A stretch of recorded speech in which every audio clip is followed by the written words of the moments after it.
It's a gorgeous Saturday evening here on the banks of the Monongahela River in Pittsburgh, PA. For the second time in 4 days, Pittsburgh Riverhounds Soccer Club hosts a match at Highmark Stadium. Toronto FC2 is the guest, and this could very well be the last matchup between these two franchises in the USL for the foreseeable future. I'm Matt Geica alongside Gene Klein, bringing you the action tonight on ESPN+. And Gene, it's been a great year for Pittsburgh. They bounced back from a 2-game losing streak to beat Richmond on Wednesday. But despite that record for Toronto you see on the screen, not a team you can take very lightly. No, not at all, Matt. They have a lot of very good young players. They're going to start 5 teenagers tonight. And they're coming off a big win over Nashville, and as well as a tie a few weeks ago with FC Cincinnati. So they're a team that you cannot take lightly, and I'm sure Coach Bob Lilly of the Riverhounds has made his team very aware of that. Well, I referenced the history just a moment ago. The Riverhounds have never lost to Toronto FC2, 7-0-2 all time, including a 2-0 record this season. There you see the big goal differential. There haven't been a ton of blowouts, but the Hounds have taken care of business against this MLS2 side, including a 4-0 win here at home back in April. And there you see Nico Brett, and Gene, he got off track for a little bit, but back on track with 2 goals last time out. So yeah, he's hot again. Yeah, terrific game last time out against Richmond. Scored 2 very good goals, and the Hounds are happy to see him back on track, Matt. On the defensive side, between the sticks, Dan Lynn, formerly of the University of Pittsburgh, just across town. He had a historic night Wednesday against Richmond. Didn't make any saves, but got his 10th clean sheet. Hard to believe, Gene, but he already has the single-season franchise record. Yeah, and he broke the record held by 2 really Hounds legends in Hunter Gilstrap, the current goalkeeper coach, and our original goalkeeper, Randy Dedini. Luca Uccello, if you're looking for a player to watch for Toronto, 3 goals and a couple of assists. He's the big man at the top here. Well, he'll be at least in the attacking side of things for Toronto FC2 and head coach Michael Rabaska. He's a name we've seen a few times here at Highmark. He has, and he is capable of pulling off some really terrific plays and some good goals as we see here. So Pittsburgh and Toronto, like I said, could very well be the final time. Both teams, though, are trying to continue some positive momentum. Pittsburgh looking for 2 in a row, so is Toronto. We'll be back for all the action here on ESPN Plus in just a moment.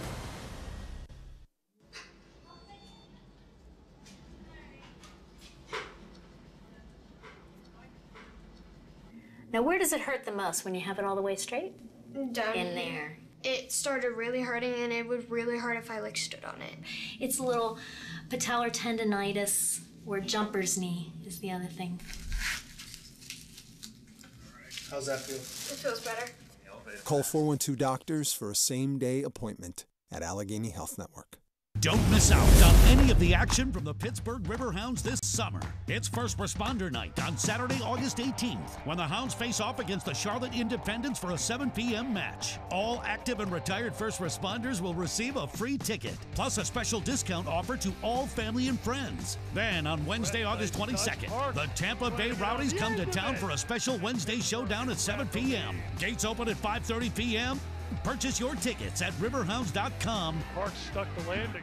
Through the years, you've done right by investing in your home. And now, you can use that equity to borrow money for the things you need. With a low 1.99% APR and no fees, you can apply for a home equity loan online and use the money to upgrade to that minivan, make home improvements, or finance college. At Clearview, we can help you find ways to use the equity in your home for more important things. Let us help. Visit us online for more information. Clearview Federal Credit Union, the next generation of personal banking.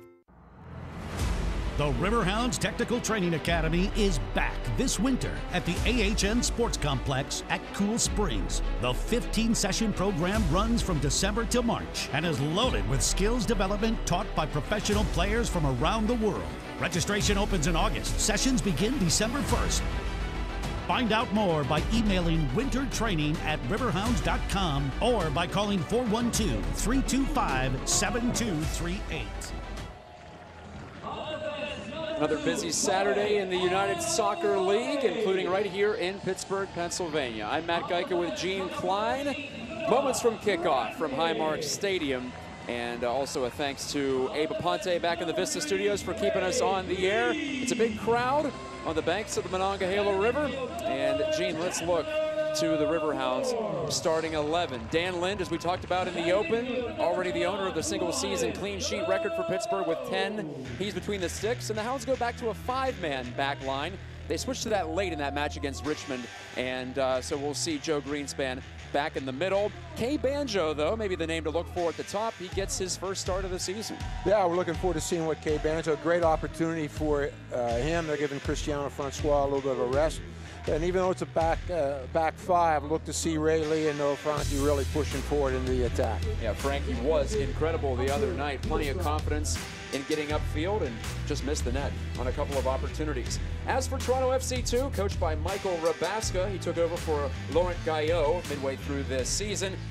He'll send Caleb Patterson-Sewell out there, who had the clean sheet against Nashville 7 days ago. That was the first win for Toronto this season after 16 without a victory to start the year. Eckenrode, Kubel, Boscovich, Bjornathan, some familiar names from the first two matchups between these two teams. We talked about Luca Uccello, who has, well, plenty of experience at this level, 75 appearances in USL, and Sean Hundal at the top of the formation, but also Matthew Serval, a goal and an assist last time out for Toronto. Those will be the two keys for Toronto, Matt.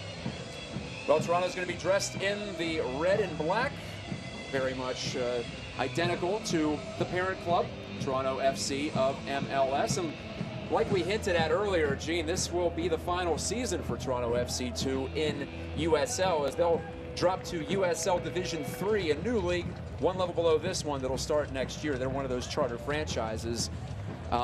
This team has won 6 games exactly in each of its first 3 USL seasons, but this year has been a lot more of a struggle. Yeah, it's been a struggle. They do a terrific job developing players. They have 5 teenagers, and really Uccello just turned 20 in June, so you could say they almost are with 16 teenagers in the starting lineup. So it's a young group.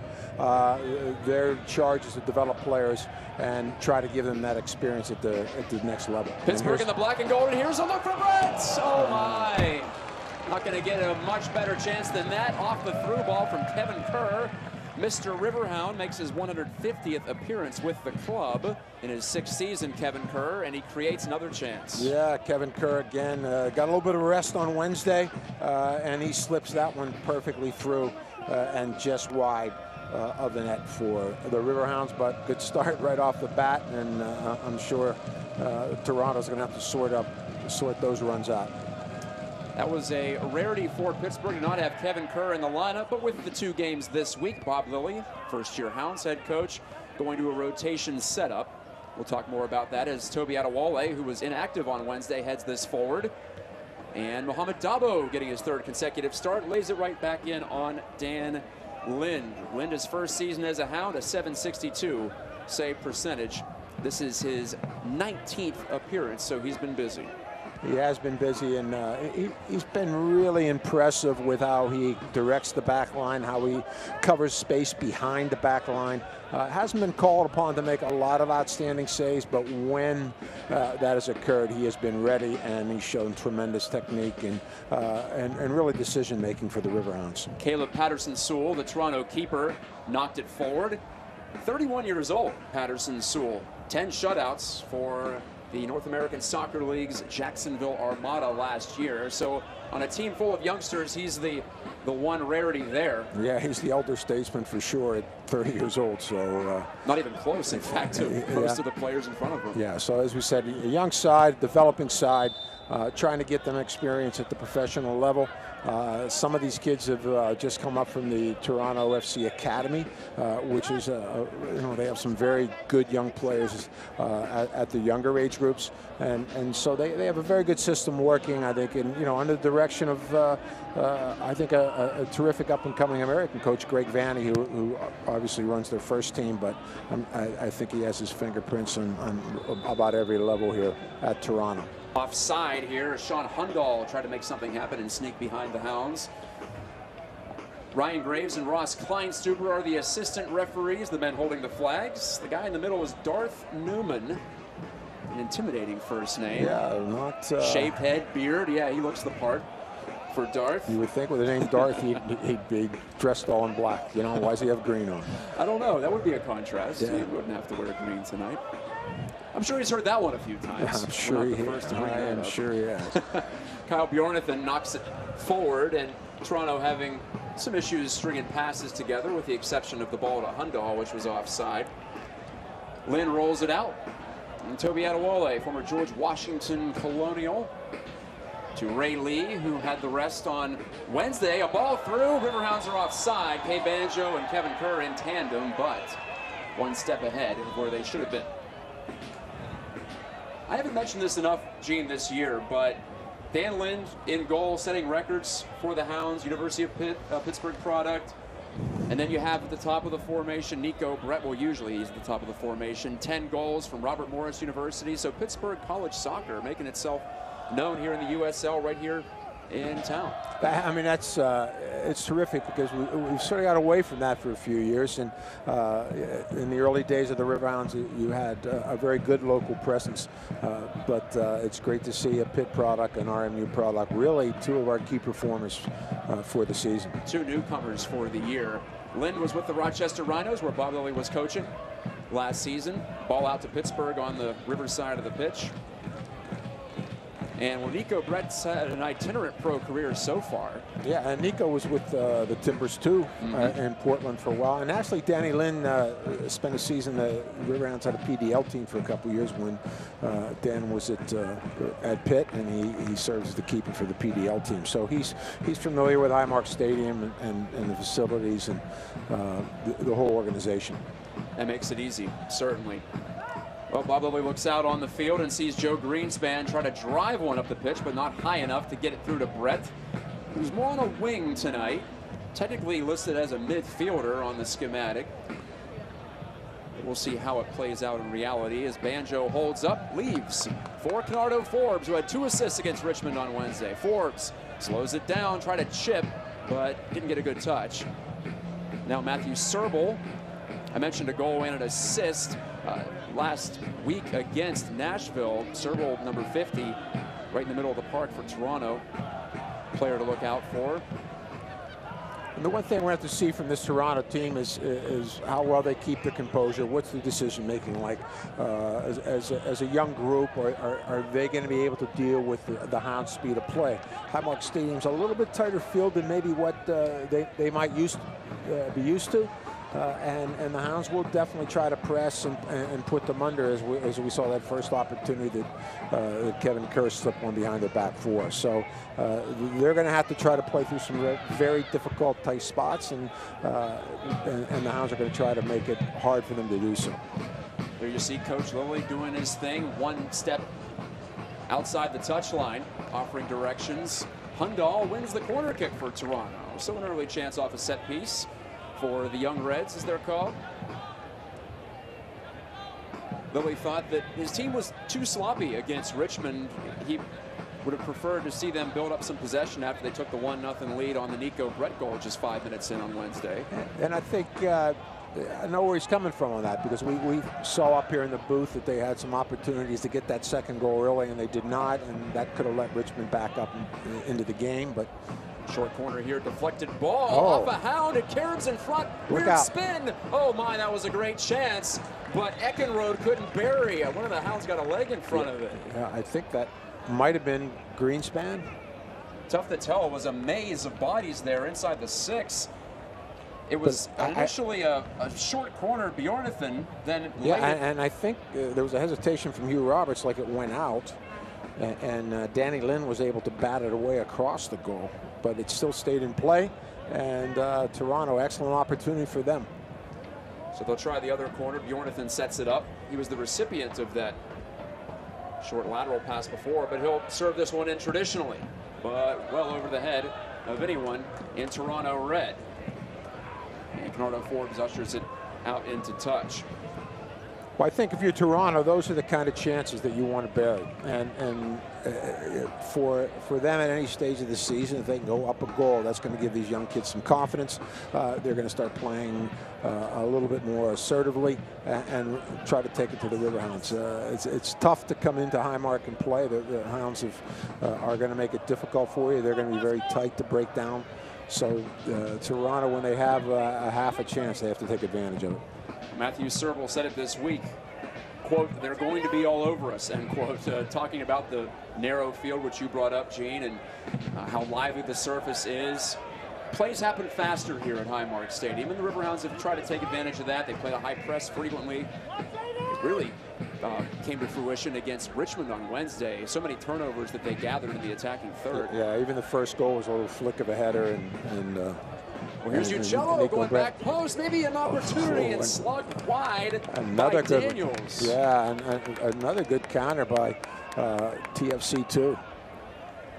They're looking the team with the livelier legs. Of course, they're younger, and they've also had 6 days off since they downed Nashville up in Rochester, one of those handful of matches that TFC2's had to play in Western New York.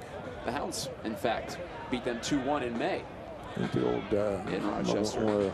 Place Bob Lilly is very familiar with. That's where he was coaching last year, and I don't think he's happy with these last few attacks from Toronto. He wants the Riverhounds to be really pushing the game to them, and TFC2 has had a couple of very good opportunities.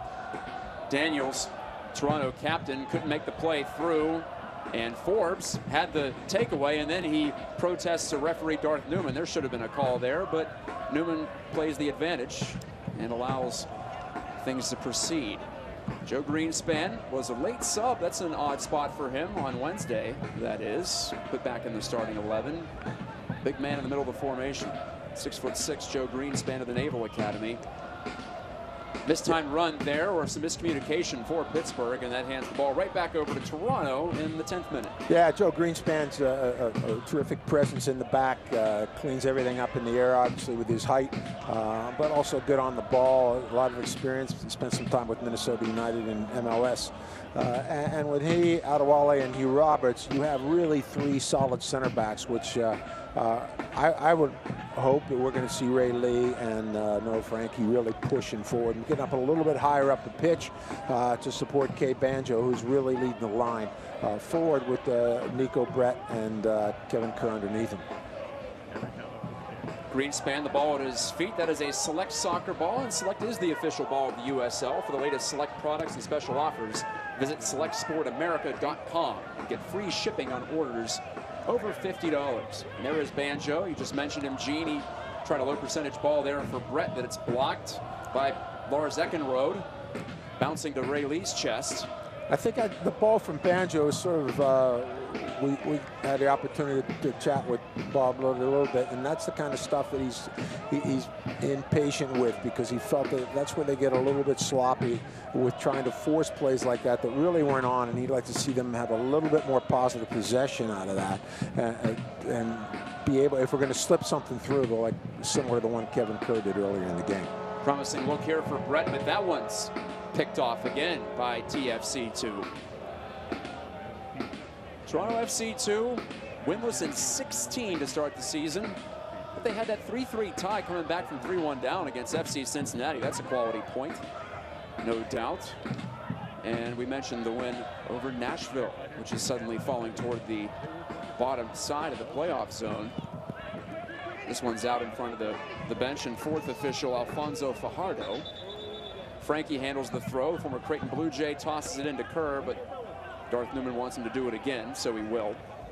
You know, Toronto FC is really trying to keep it pretty tight with a 4-5-1, but I think we so far have seen their midfielders, particularly Serbo and Uccello, really pushing up a little bit higher to support Underwood, who leads the line as a lone striker. But he has had support so far, and Joe Greenspan, Hugh Roberts, Adewale have had to deal with that.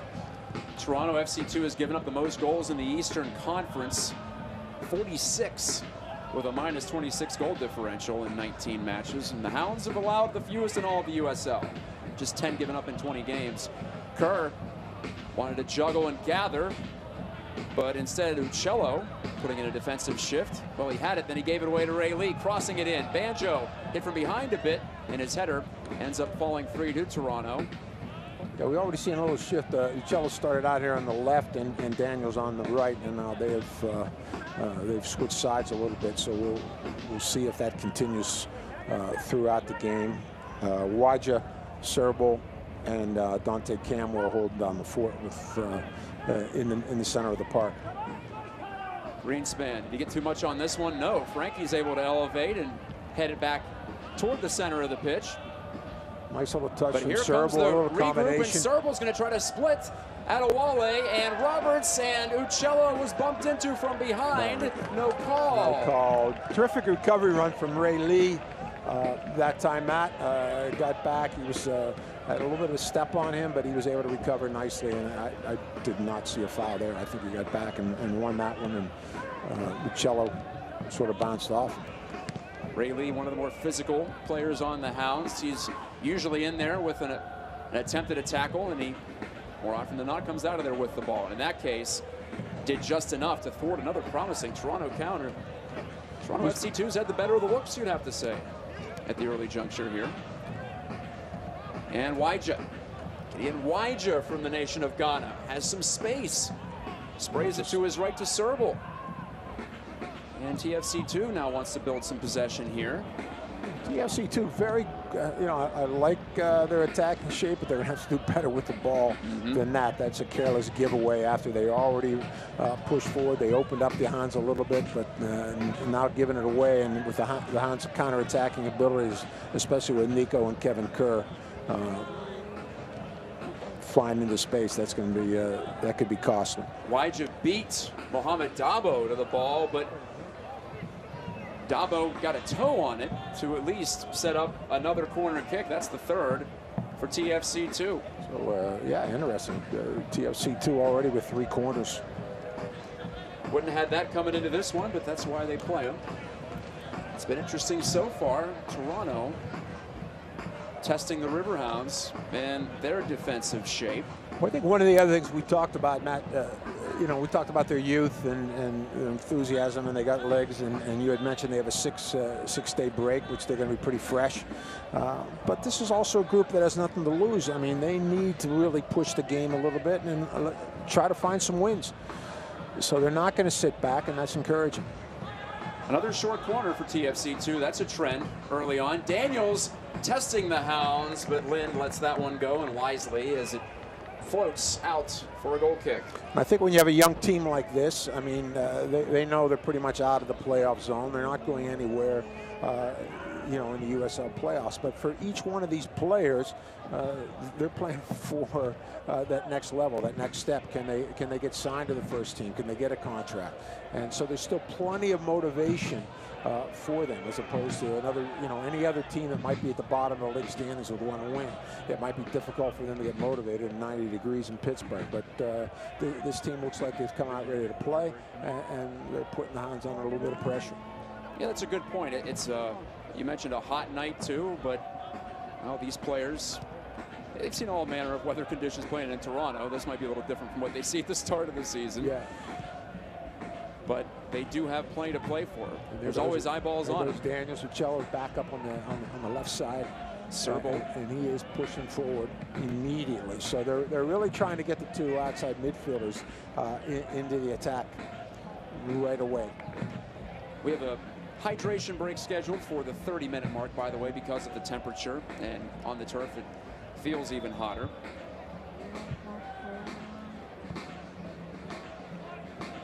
Matt Geica with Gene Klein here in the commentary booth at Highmark Stadium. 0-0 between Pittsburgh and Toronto. And another jam-packed night of USL action across the league. Bjornathan, formerly of the Seattle Sounders Academy, made that play to the touchline. Now back into the middle. Toronto tries to penetrate that Hounds back line, but Frankie picks up the loose ball and just sends it out. Banjo on the chase. K. Banjo forcing a quick header from Boskovic, and that's handled by Patterson Sewell. David Patterson Sewell from Tennessee finds himself on Toronto FC2. Yeah, it's interesting step. You wonder how the journeys of some of these players and how they get there. Dabo, too ambitious with that one, and they don't have to be all Canadians, of course. And we talked about Waija from Ghana, Tim Kubel, the right back, is from Germany. Lars Eckenrode from Virginia, former DC United Academy player. Yeah, and they have Ayo Akinola on the roster, I think, as we move up to the first team, and he's one of our U17 national team players that went to the World Cup last summer. So, you know, they do have some kids who have come into the academy, and they move them up, and that's a promising opportunity for any young player to get involved in a professional environment like that. Only one Canadian on the Riverhounds roster, and that's Jordan Dover. Well, pardon me, too, as they signed the keeper Nathan Ingham to a contract this past week with Kyle Morton out. Morton got the clean sheet against Toronto here in April against Toronto FC2. But as far as outfield players go, Jordan Dover from Ontario, but he's on the bench to start this one. It's a rarity for him. Those outside backs, they work hard. They may have the most calories burned at the end of the night of anybody on the field. So. Well, they do, and you know, you want to, as we talked about with Noah Frankie, and Ray Lee both have excellent attacking qualities, and they're going to try to get them high up the pitch to join Kerr, join Kay Banjo, join Nico Brett. Kerr tried to make something happen, and he was a little late with the sliding tackle, and he's called for the foul here, and deservedly so. Not an overly physical match to start. In fact, I have that as just the second foul overall. Yeah, Kevin's going to say to him, look, I was just sliding for the ball, wasn't intentional, and I just think maybe a verbal warning is all he's talking to Kevin about. I don't think he's going to book him. And it was Boskovic, the 20-year-old defender who went down. He is booked, given a yellow card. I was surprised because it didn't appear to be any malice involved in that. Just a man trying to make something happen, and it didn't appear to be overly violent either. But all those a little points surprise, not good enough for early in the game. It's not like Kevin's had a couple studs up tackle. We'll see this one again. Coming, he just loses possession here, and he gets tripped, and the stud went up into the leg. And he might not have done it intentionally, but when you see the stud go up into the leg, and that's usually going to be a booking. The Riverhounds have piled up the fouls in recent matches, not so far tonight. Kay Banjo gets run through by Boskovic, who was just the victim of that studs up tackle from Kerr, and this gives the Hounds a restart. We had 5 yellow cards in our last match here. That's a high for a Riverhounds game this season. The Riverhounds have pretty much kept off the disciplinary list that the USL puts out every week, which is impressive when you think how well we've done defensively, and it shows you the discipline that Bob really demands out of this group. And Bob constantly talks about giving help to people, so when you have someone helping you, you don't feel the need to perhaps take a risk with a questionable tackle and then get yourself booked, or at the very least give up a free kick in a dangerous area. You know, right now, Matt, I think the Hounds have to get a little cleaner with the ball and get a little bit more patient with the ball. You know, even out of the back, and they're trying to force things where it's really not necessary. And I think with a young team like Toronto, they need to just possess it, keep it, and spread them out a little bit, try to unbalance them, and have Toronto chase the game. But they're forcing stuff down into the middle, and Toronto is winning it and keeping it in their half. So it's we have to do a little bit better, be a little bit smarter on the ball, maybe switch the point of attack a little bit more. We've only seen that maybe once in these first 22 minutes. So we can see Bob's trying to say a few things down the sidelines to the players and try to get them maybe to settle down a little bit. He's not happy with how things are going right now, but part of that's TFC too. They're doing a superb job, really, I think, after maybe that first little shaky first minute, but they're doing well trying to keep the ball. And as I mentioned, pretty good attacking shape. If they can just do a little bit better in the attack third with their technical abilities and how they're going to try to combine, they might create a couple more chances. So we'll see how this game progresses. It's a total 180 from Wednesday night, that's for sure, against Richmond, when the Riverhounds had one, could have had 2 or 3 in the opening 25 minutes. Tonight, it's been stagnant on the Hounds' attack. Yeah. And like you mentioned, give credit to the younger Toronto side here. No, they've come out with a lot of energy and a lot of confidence. Bjornethan's throw, nearly some friendly fire there off of Greenspan's noggin, but out and over. Well, actually, it was off of a Toronto head last, as it turns out. I thought it was Greenspan, and in fact, Toronto's protesting. Aiden Daniels saying, hey, I feel like we should have had a corner there, and I think he has a case. Yeah, it could be. It was very close. I know Joe was rubbing his head. I don't know if he got bumped by the Toronto player or not, but it was. Well, you have plenty of out-of-town action to watch if you're a Hounds fan. They're 1 point away from moving into second place if they get some help. If North Carolina beats Charleston and the Hounds pick up at least a point, they'll move back into second. Will Pittsburgh. Bethlehem's at Richmond. Nashville at number 1 seed Cincinnati. And yeah, we can start talking about seeds. We're in the second half. And Cincy 6 clear of Charleston for the top spot in the East. Yeah, FC Cincy is really doing very well, and obviously they're the team to catch at this point of the season. Also tomorrow, Indy is at Louisville, and Louisville, much like the Hounds, has a game in hand on much of the pack. Yeah, and a big announcement out of Louisville yesterday with the appointment of Coach John Hackworth, the U.S. men's under-17 national team coach, extremely successful coach at the youth, and been with the Philadelphia Union and MLS, and so he's pretty much been at every level. Actually, when the national team under Dave Sarakin had was involved with the send-off with France before the World Cup, Coach Hackworth was with them, and so it's a big loss, I think, for our under-17 program, but a huge gain for the USL to have a coach of that quality come into the league. So expect Louisville to have a big push the rest of the season. Here comes corner number 4 for Toronto. If my basic arithmetic is right, and Toronto's kept the Hounds fans. It's almost a full house here at Highmark.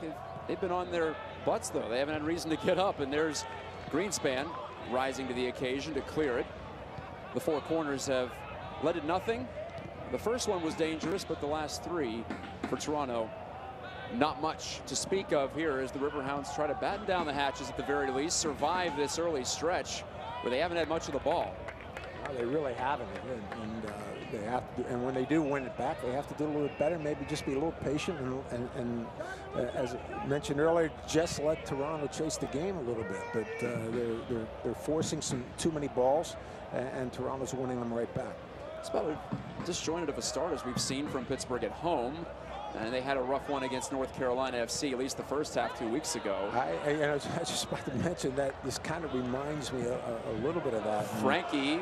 Bob Woolley was not happy at all with that one. And Uccello got the best of Frankie. The crowd doesn't like it, but Toronto's coming away into the attack. Uccello went hip to hip, and Darth Newman made the diving sign with his right hand. No doubt on what his call was there and why he didn't blow the whistle. There appeared to be quite a bit of force. If you see a lot of boats going behind the pitch, it's regatta weekend in Pittsburgh. So plenty to look at here. Besides the football, Sean Hundahl turns one way, then the other. Number 64 from Toronto's in a bit of a bind now. Working out of a phone booth, and his pass is errant for Lars Eckenrode, or pardon me, Kyle Bjornethan rather, and the Riverhounds get a break, get the ball back. Maybe now they can finally start to build. To work our way toward the half-hour mark, there will be a water break, as we mentioned, at 30 minutes. The temperature is that hot in Pittsburgh, PA, that you need a water break, and certainly on the artificial surface, it makes it even worse. Toby Adewale had Wednesday night off. So did Kate Banjo. He takes the pass at center circle. And there's a good one on to Nico Brett. 10 goals on the season, 2 on Wednesday. Brett. A good cutback pass to Ray Lee, tries the cross, and the Riverhounds finally have a set piece in dangerous territory with this upcoming corner. Jim Kugel was able to get back on that one and cut that off. And is that a first corner, I believe? Mm-hmm. It is, and the first legitimate look here for the Riverhounds. Yeah, a little bit better from the Hounds and some movement, and again, it's want to see Ray Lee and pushing pretty high up on that left flank, and he was able to join that attack, and they were able to find him. Well, here's the man they call Kenny Canardo Forbes. handling the corner kick. Greenspan wants to go up, so does Adewale. And it's off a Toronto head. Pittsburgh gets the corner now from the near side. Bob Lilly raving about Bernardo Forbes this afternoon. His, well, not just his tenacity, but his calmness. Once he gets the ball, he doesn't need much space to make a play happen. Usually gives it to the proper foot or side of a player. Well, we saw him come on in the last 25 minutes and pick up 2 excellent assists against Richmond. Not a bad day's work, not a bad half hour's work. As Kerr will take this corner and cleared up to the edge of the 18 at least. Yeah, Dante Forbes gave that Campbell one soared to get that one and then came out and got the knockdown. So, and that has to be a foul. Frankie has his legs taken out from under him. He and Uccello have come together twice now in the last 5 minutes. And Darth Newman, the referee, wants Kerr to roll the ball up a touch. Kevin wanted to play that one quickly. He saw some guys into the box, but Uccello was right there in his face too, so he couldn't pull the trigger. As we see Uccello just give a little bump to Frankie and knock him off the ball. There's a line of Hounds at the 18. They break into the area. Here's a volley off the crossbar. Toby Adewale nearly had a breathtaking goal. Yeah. Where did he come from? He was the last man back there on the back he just post. was able to get a foot, and I thought he was just trying to play that back a little bit and went off the crossbar. Greenspan was there, was a little too tall for him, and perhaps Kerr had it picked out from the terrific start. delivery from Kevin Kerr. Adewale gets that and goes over everybody, and Toronto can only watch that one. Adewale had the winner, dramatic late winner against Ottawa in a 1-0 win back in April, but he hasn't been seen much in the attacking third since. It's been more the domain of Hugh Roberts. Yeah, and Greenspan's had some headers recently too. Hugh Roberts went up well to win that one. Roberts and Greenspan and Adewale all towering figures. Frankie with the intercept. Now Banjo. Can the Riverhounds make something happen off the counterattack? They have a look this time. Darting through traffic is Nico Brett to give to Kevin Kerr. Takes a step, crossing back post. And Ray Lee was there. He ran right through the defender. And it's off the defender's head. In fact, Eckenrode holding the fort. And the hydration break coming up prior to this third corner for Pittsburgh in quick succession. So the Riverhounds are alive on the attack. Yeah, another terrific delivery from Kevin Kerr, trying to get to the back post, and I believe that was it. Tim Kubel actually was the man who was the one to get that one.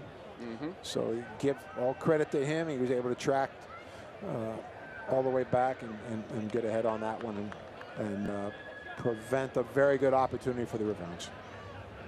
We're going to take a look at what's happened in the opening half hour of this, and tough to remember, but Nico Brett had a tremendous look here from the left flank. That was maybe 2 minutes in off the Kerr give. Yeah, that was, I think that might have been the early one, right in the first couple seconds, and then here's the one that Danny Lynn knocks fortunately around, and Joe Greenspan is able to get down and block that one. Watch this spin here after it hits the Hound's head. Roberts just assuming it's going out. He doesn't want to touch it, and it spins back into play. And I'm telling you, Joe Greenspan doesn't get down on that one. That's going to be difficult for Danny Lynn to make a save on. There you see Michael Rabaska, the first-year Toronto FC2 coach, putting his hands up. He thought maybe his squad had nicked one early here in Pittsburgh. Hasn't happened much in Pittsburgh. Here we are in home game number 12, and the Hounds have given up exactly 2 goals on the home surface. Yeah, and Toronto had a couple opportunities there, and so far I think this is a good hydration break tactically for the Riverhounds, because I can see Bob Lilly really firing out some instructions to this group, and he cannot be happy with what he's seen for the first half hour, Matt. I mean, the Riverhounds have been a little bit sluggish. They've given away a lot of sloppy possessions, and so they're not playing with the concentration that he's demanding, nor their passes are brisk and sharp, and they really haven't created as greater opportunities as they really want, and Bob has quite a few words to say to them right now. I didn't realize the hydration break is going to be that long, but he's happy hydration with it. Plus, yeah, for hydration Bob plus. Lilly. Yeah. Energy and focus will be at a premium here in August because of the heat, because of the frequency of games. There were only 4 in July for Pittsburgh, but 6 here in this month, and a set of, well, two pair of back-to-back matches coming up. Well, this is the back half of one of them, and then another one later in the month, Charlotte and Tampa Bay on the 18th and 22nd. On the bright side for the Hounds, they don't have to travel for any of those matches. Those are all at home when they have the short rest. You know, and I'll tell you, this is a dangerous opportunity for the Riverhounds, and if I'm Toronto, you hate to defend a corner kick when there's a bit of a break, because players tend to lose a little bit of focus and concentration on somebody. We see that dangerous ball. Dangerous Patterson ball, and it's Sewell still punches alive. it, still free. Kerr, can he gather? Yeah. No, not in time. Greenspan had a swing at it right around the 6-7 yard line. Gideon Waija, the man on the spot to prevent Kevin Kerr from creating some magic. Here's a ball with way too much on it. Coming in on Dan Lind, who has had a busy opening 30. But see, again, there we go. Why are we forcing that up into a crowded area for Nico Brett? I mean, Uccello, and nearly a foul against the Hounds there. If only Adewale had, if he had been a little more aggressive, maybe it would have been. But Adewale defends it well, and now here comes Kevin Kerr running through Boskovic. Kerr, one step too slow to get to that ball. Patterson Sewell on it. Caleb Patterson Sewell, 3 saves for his second shutout of the season last Saturday against Nashville SC. I think one of the things that TFC2 has done pretty well is their attacking shape has opened up the game with Uccello and Daniels, and force Noah Frankie and Ray Lee to go out there and take care of that. And I think the Hounds need to counter that a little bit more by finding Ray Lee and Noah Frankie wide. And right there, Forbes, Kerr, Forbes, Banjo, Kerr blocked by Boskovic, the big body in the middle. And Forbes will be whistled for that one. But I'll tell you, I just mentioned, you know, Ray Lee is streaking up that left flank, was wide open, and we tried to go through a crowd of people in the middle. And then, yeah, Kevin had a shot blocked, but I think they need to open up the game, and they're trying to force things right into these crowded spaces. And I'd really like to see us get our flank players into the attack a little bit more. So the Riverhounds perhaps impatient and at times careless with the ball. Still 0-0. They haven't conceded. It was a close call on the Matthew Serbel chance following the corner kick in the early going for Toronto. Players collide. Banjo along with Campbell, but that allows Brett to come out of the pack with the ball. Brett looking around, didn't get any help, and this will be a foul call. And well done by Nico to hold it up. He really didn't have any support. Toronto had their back four behind the play, and he was able to draw the foul. But he was sort of waiting for Kevin and a couple others to get in. Banjo, because he had collected it, to get into the attack. And, you know, clearly a foul by TFC2. Thought it was Campbell, ends up being on Lars Eckenrode. Just outside the attacking third, the Hounds in the 37th minute. And we'll see another take by Kevin Kerr. He's been very, very accurate with these balls so far. And there's another one. Again, a dangerous one. Adewale won't be able to find this. And that's a corner for the Riverhounds. And I think now we're even 4-apiece with corners. That's suddenly, yes. 4 in a row for Toronto, now 4 in a row for Pittsburgh. And that's been representative of the change in play here. The pitch is starting to tilt toward the Steel Army, down to our right.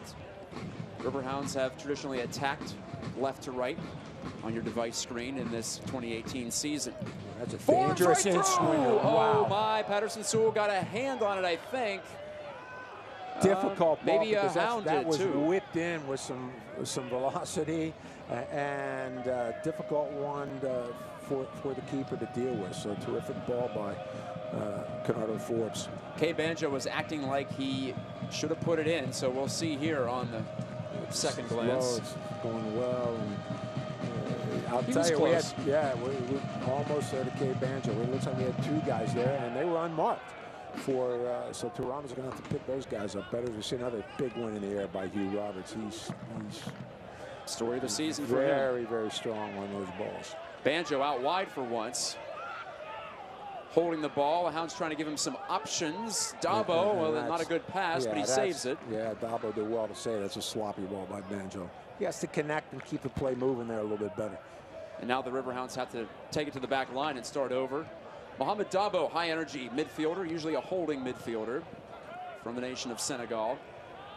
Here's the Ghanaian, Waija, but well done by bad Dabo. Pass there, and Dabo covered it. But poor giveaway by Camel. Forbes and the Riverhounds perhaps want to switch play to the left. Tough to tell with Kenardo Forbes. Slices one through, an incisive ball to Banjo. Trickled off his boot. Adewale on the back track in the 39th minute. Takes the easy route to Lind, who is calling his name. And Dan Lind up through and over the center circle. Bounces up to Ray Lee. Lee with those trademark orange boots, but he and Kerr can't connect. A spinning ball, and Kerr couldn't gather just inside the touch line. Yeah, difficult one there for Kevin to deal with. You see a little bit behind him, and could not control. This reminds us of some of the first halves the Hounds had earlier in the season. They've been better lately at dictating play, but here at home they've had quite a few scoreless opening halves, and we're trending that way now. They've done a little bit better since this hydration break, and it seems like they've been able to connect a little bit more, and the game has been a little bit more in the Toronto half. But up until that point, it was mostly Toronto with possession and really pushing the game and keeping the Riverhounds back in their heels into their half of the field. The Hounds are trying to get to level after their midseason break. They lost the first two to Charleston and to North Carolina FC. Charleston match was here 2 weeks ago. They beat Richmond, did Pittsburgh 3-0 on Wednesday to get back in the win column and rise back up the standings. Greenspan in some trouble, but made the poised play to Forbes, and now the Hounds do the combination thing, and Forbes stumbles down as running up his back, Matthew Serbel. Yeah, another one where so Uccello looked very comfortable with the ball and took a couple good touches away from the defender, but then a needless giveaway, which puts the Hound back into the attack. And speaking of needless giveaways, there's one from Hugh Roberts. So both teams struggling to have any consistency with the ball right now. And Noah Frankie not having the impact he did against Richmond. I thought he was the best player, at least of the first half, before Brett took over. And well, Kenardo Forbes was outstanding as well on Wednesday night. But they really haven't, Toronto FC has done a pretty good job taking away that space. If we remember in the Richmond game, the flanks were really wide open, and they've been able, Uccello's done a good job on Frankie, but they also get this Borenton, he is back also. So not a lot of space for Frankie to really do anything. Bjornathan has it intercepted by Noah Frankie. Just as I mentioned his name, he makes a play here, trying to catch up his Hundal, and he bumps down Frankie. There will not be a call. Darth Newman unimpressed. And are they giving the Riverhounds a throw here? Yes, Patterson Sewell was yelling at his teammates, saying, hey, the ball is still drifting toward the corner, by the way. Well, and I thought it was off a Hound last, but apparently touched just slightly by Bjornathan. That must be the call. Frankie's throw into the area. This is Banjo volleying, but no one to the front post. Patterson Sewell has no trouble with it. Toronto FC2 has definitely spread out the playing time among its keepers. Patterson Sewell making his 6th start. That's a team high. Angelo Cavalluzzo currently injured, and Gianluca Catalano have had 5 apiece. And they brought in a Spaniard as well recently, Bora Angoida. The Riverhounds have only made Patterson Sewell work once or twice. A couple of corners have forced him to scramble. But he's done a good job. I mean, you know, we mentioned he's one of the elder statesmen of this group, and you can see him trying to direct traffic and keep his back four really tight and organized. And here comes Serble. Recovering was Hugh Roberts, and Dan Lynn soaring through the air to snatch it. Yeah, Danny Lynn in a good starting position there that he was able to get that one. And but again, Toronto putting the pressure in. Kerr giving that run up. Boskovic reading it like a book. Yeah, looking to try to get behind and play Banjo, but they cut right in front to take care of that one. And disjointed match, and there's a hard foul. Forbes grabbing his right knee, it appears, or whereabouts, high on the shin. And we'll go back to the scramble play that Dan Lind had to make with help from Hugh Roberts, of course, after Hundal looked to play Serble, and he did. But Roberts had the first touch and the only touch before Lind got there. Yeah, and Danny Lind did a good job there because he was calling for that ball, and once Hugh Roberts got a step to be able to knock that one back, he was able to get in position to take care of that and clean it up, because if he stays on his line, that's going to be a really difficult one to deal with, and there have been an excellent opportunity for Toronto. We haven't mentioned Cristiano Francois' name because he's on the bench tonight, but you'd have to imagine he's available with the Riverhounds, and if Bob Lilly feels like his Hounds need a boost of energy, he can bring that. Yeah, 4 starters from the Richmond game: Dover, Vonkie Azil, Thomas, who is really, I believe we said the first game he has not started. And, first game he's not started, yes. Ben Zemansky, Cristiano Francois, those 4 were in the starting lineup versus Richmond. So Coach Lilly trying to rotate the squad a little bit, coming back with only on a short break. And then we have the goal scorer from Richmond, Ben Fitzpatrick, who's also in the 18. Lee's going to cross it. Can Kay Banjo make something happen? No. He's sent down and no call here.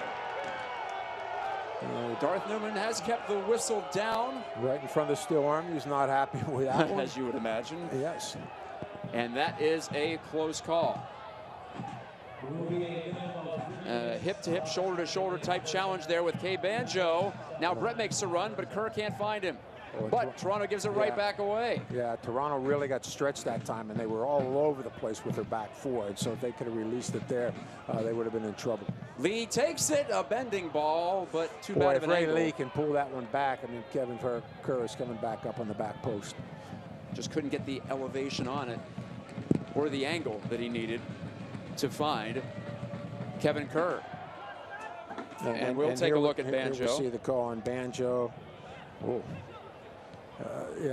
Not much of a bump, but a bump. Could easily be a PK. Yeah, I've seen those called before.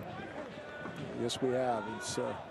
And I think if that's MLS, they're going to the VAR. Mm-hmm. Hasn't come to this league yet. We saw it so much in the World Cup. And defenders had to be more conscientious. VAR did its job in that way. We'll have a couple of minutes of stoppage time. In fact, 3 of them. Almost all due to the hydration break. You might recall at the 30-minute mark. Dabo to the feet of Lee at a standstill. Now Forbes picks up the pace. Forbes running serpentine. Kevin Kerr on the left flank. Brett rips it away. Nico wants to take a crack, and he will, but Lars Eckenrode, a former Michigan Wolverine, got in the way. You mentioned Kerr was trying to break his way open, make a run. Yeah, Nico had his head down a little bit and tried to go with that one. I think if he rolls that one back to Kevin at the top of the penalty area, Kevin's going to be in a good spot to have a go. Might have been just Brett feeling like I got to make something happen here at the end of the half because I haven't had many opportunities. But that's the impatience I think we're talking about, and need a little bit more composure in those tight situations. Switch of play, at the very least, it earns the Hounds a throw with Greenspan showing off that strong leg. Frankie's toss in. The Hounds might have a minute to do some work. Spinning one into the box was Banjo. Kerr turns. Well done by Kevin. Crafty ball back post, and it's off the head of Kubel and out for a corner kick. And it looks like this will be the last chance for the Hounds Brett tried to drive it off the fence and have it bounce back to him. Didn't work out. Yeah, but great. Again, that's the experience of a Kevin Kerr in that situation. Staying cool in the penalty area, able to spin around and try to put that one onto the back post. How many times have we seen him do that where it looks like he doesn't have the room or the angle and he makes the defense scramble? Yeah, but again, so smart how to create a little bit of space for himself and doesn't need much to get it in. And there's another dangerous one by Connor Ford. He really likes that low driven in swinger as we see that one go all the way to the river. That brings a cheer from the Steel Army, but that is probably the biggest cheer of the opening half. The Riverhounds largely held under wraps, even though they push forward after that hydration break and had the better of it just before halftime. Well, clean sheets so far for Dan Lind to our left and Caleb Patterson-Sewell to our right. I'm Matt Geico along with Gene Klein. When we return after this break, we'll, of course, take a look at the opening 45 and look around the league for storylines and trends. We shall return on ESPN Plus in a moment.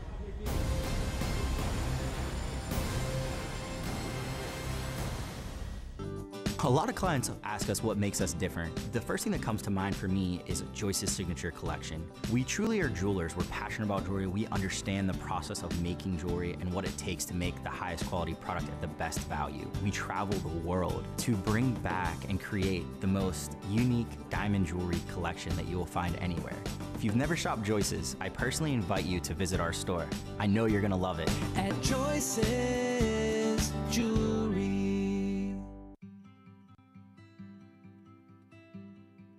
I just want to make sure that I just do everything I can to just protect him and love him and just, you know, just be the best mom I can be. Yeah. And with your first, you want to know the doctor because you want to be comfortable with them. Yeah. I don't want to feel like I'm at a baby factory. Be like this. The region's fastest growing labor and delivery program is at Allegheny Health Network. Don't miss out on any of the action from the Pittsburgh Riverhounds this summer. It's First Responder Night on Saturday, August 18th, when the Hounds face off against the Charlotte Independents for a 7 p.m. match. All active and retired first responders will receive a free ticket, plus a special discount offer to all family and friends. Then on Wednesday, August 22nd, the Tampa Bay Rowdies come to town for a special Wednesday showdown at 7 p.m. Gates open at 5:30 p.m. Purchase your tickets at riverhounds.com. Park stuck the landing. Through the years, you've done right by investing in your home. And now, you can use that equity to borrow money for the things you need. With a low 1.99% APR and no fees, you can apply for a home equity loan online and use the money to upgrade to that minivan, make home improvements, or finance college. At Clearview, we can help you find ways to use the equity in your home for more important things. Let us help. Visit us online for more information. Clearview Federal Credit Union, the next generation of personal banking. Just outside the Golden Triangle of Pittsburgh, it's USL Soccer. There you see Heinz Field across the way, across the point. It's a busy Saturday in Pittsburgh with the regatta going on. The Pirates are playing at PNC Park. And we just saw international soccer, in fact, at Heinz Field. Borussia Dortmund of the Bundesliga against Benfica of Portugal. That was entertaining as well. I'm Matt Geico with Gene Klein. And we have highlights of our match here. Soccer rolls on the south side here at Highmark Stadium. And Gene, a very early look for Nico Brett, but this might actually have been the best chance for Pittsburgh. Yeah, it really was. I mean, there was one other chance off a corner kick, Matt, but or off a set piece, pardon me, but that was one of our best chances for sure. And this was an excellent opportunity for Toronto that gets a fortunate block by Joe Greenspan. In the mix, Matthew Serbel as well as Lars Eckenrode trying to corral this wacky bouncing ball on the turf. It can take some strange hops. And here is that set piece you alluded to, Gene, to Toby Adewale. Who knocks it back across and hits the crossbar. And a terrific delivery from Kevin Kerr, and then the ball comes across and on top of the crossbar. That would have been a candidate for goal of the week, maybe goal of the year if that finds its way. Nothing that Patterson-Sewell could have done with that one. Well, here's a late push for the Hounds. Kerr a couple of times nearly connected with bodies at the back post with chip balls. Yeah, Tim Seubel alert enough to knock that one out for Toronto. Ray Lee was the target that time, and here's the corner from the far side that just slipped right through. Kay Banjo, the closest to it. for us. Really hitting some very, very dangerous balls across, hard in-swing balls that are driving right through. Feels like the Hounds are due for a set-piece goal. They've had some uncovered players this season, but haven't had one home. Hugh Roberts and Danny Lynn in good starting position to come over and take care of that one off the header. Quick twitch muscles in effect for Lind, who's pursuing his 11th clean sheet. He already has a single-season record for the Hounds with 10 after Wednesday night. Well, that demonstrates that it was a bit of a clogged situation for both attacks at times. Just 6 shots combined, 4-2 for Pittsburgh.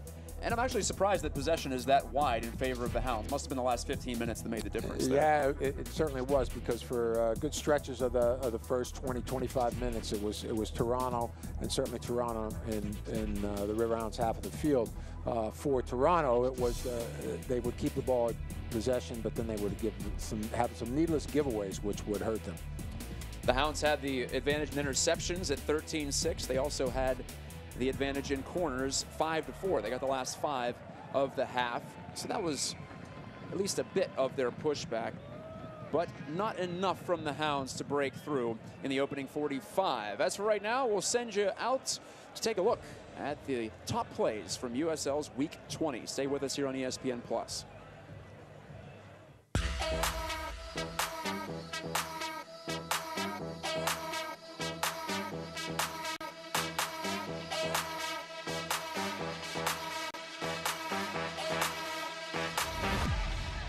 What a goal! Sandoval with an incredible bicycle! How did that go in? Nice through ball for Williams, he scores! Takes it to the byline, squares it across, they score! Dennis, still on the move, showing great strength. Dennis lets it fly! Sensational from Aaron Dennis, he equalizes in the 72nd minute. Chang inside to Sebastian Velasquez, shot and a goal! Sebastian Velasquez! What did I tell you? That's the Monarchs game. Cuts back to his left foot, he's gonna chip the keeper! Oh, an early goal! Sensational from Anthony Burke-Gilroy! Sounders on top in the 2nd minute. Here, Rasmussen strikes on goal, and it's in the back of the net! Rasmussen has put OKC in front, 1-0. Here's Stroud in the 18, takes a shot and buries it far post at the start.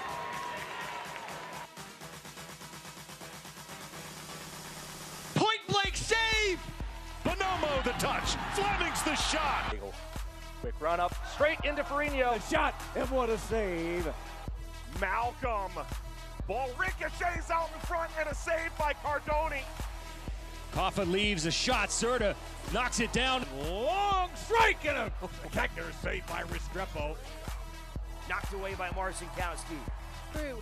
Could this be a chance for Fernando? Up by Kuzminski, again blocked by Kuzminski. This will come to Dillon. Nice save again by McIntosh. More pressure, right side. Shot taken, Mizell denies again. Taylor with an effort, a good save. As Rasmussen will strike from a long way out, forcing a brilliant save. Here's a shot, and what a save there from Tambakis. Left-footed ball from Vukovic, curling there, header, and a save. Bird into space, save. Isaac Diaz, the shot, and the goal. Into the 18, oh my! One-time rip and a goal. Here, Brody's inside the 18, Brody with a shot, and a goal.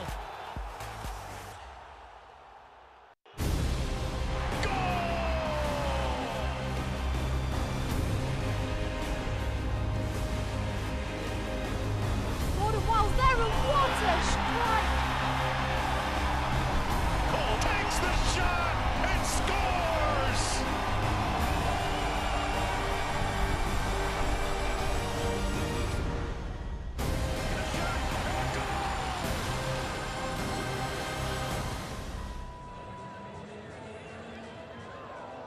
Standing pat at Highmark Stadium at halftime. There you see a rugby exhibition going on below us. Matt Kuika and Gene Klein here in the commentary booth. That's the first for me, Gene, at least. Yeah, we haven't seen that too many. As we mentioned earlier, I don't know if I want to be tackling on artificial surfaces as we see somebody breaking away. I think that's called a try. I'll stick to soccer, though, for now because I know it much better. The owners' meetings, or Board of Governors meetings, pardon me, went on this past week in Atlanta in conjunction with the MLS meetings, and a 33-week season was approved. They'll stay with 34 next year in USL regular season side of things, but a couple of more weeks, so a little more rest and less of these 2-game weeks. That's the takeaway from that.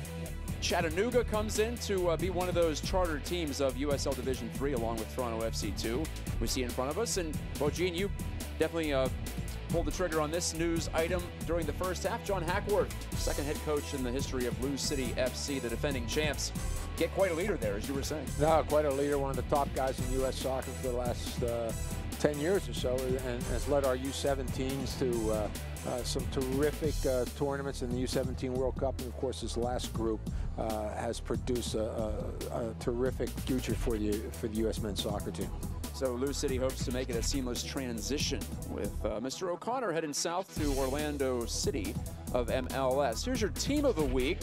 And a reminder that this is for games prior to Wednesday. So Nico Brett for the Riverhounds with a couple of goals. Dan Lynn with a shutout.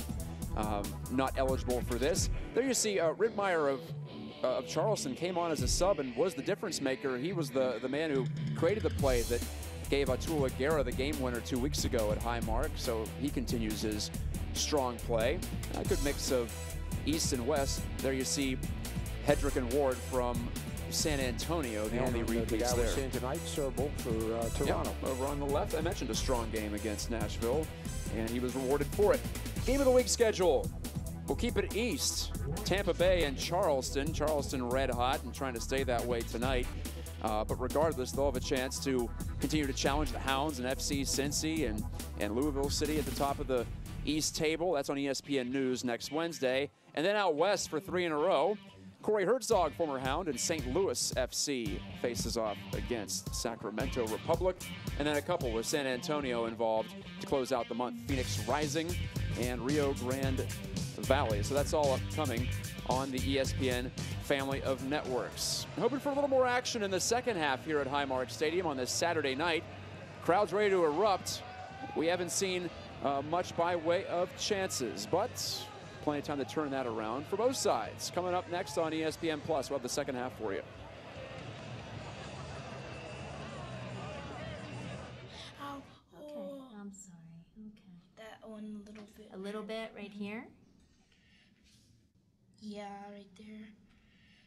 Well, it looks like we can treat this in just a cast. So is this your first time getting a cast? Yes.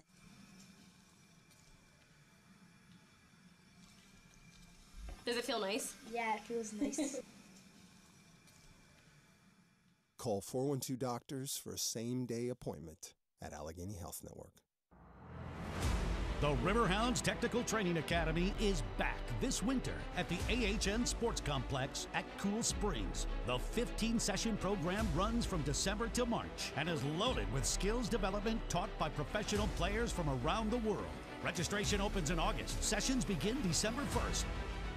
Find out more by emailing wintertraining@riverhounds.com or by calling 412-325-7238. All right, that's enough, you two. Don't paint your brother. No, you can't eat the clay. What can I say? Moms just know.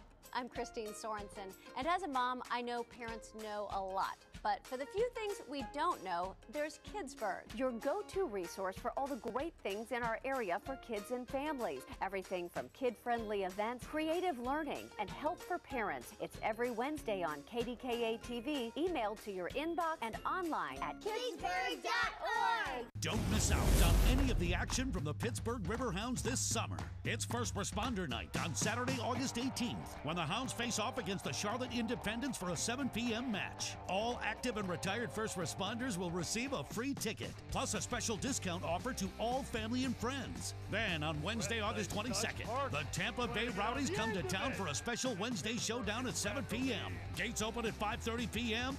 Purchase your tickets at riverhounds.com. Park stuck the landing.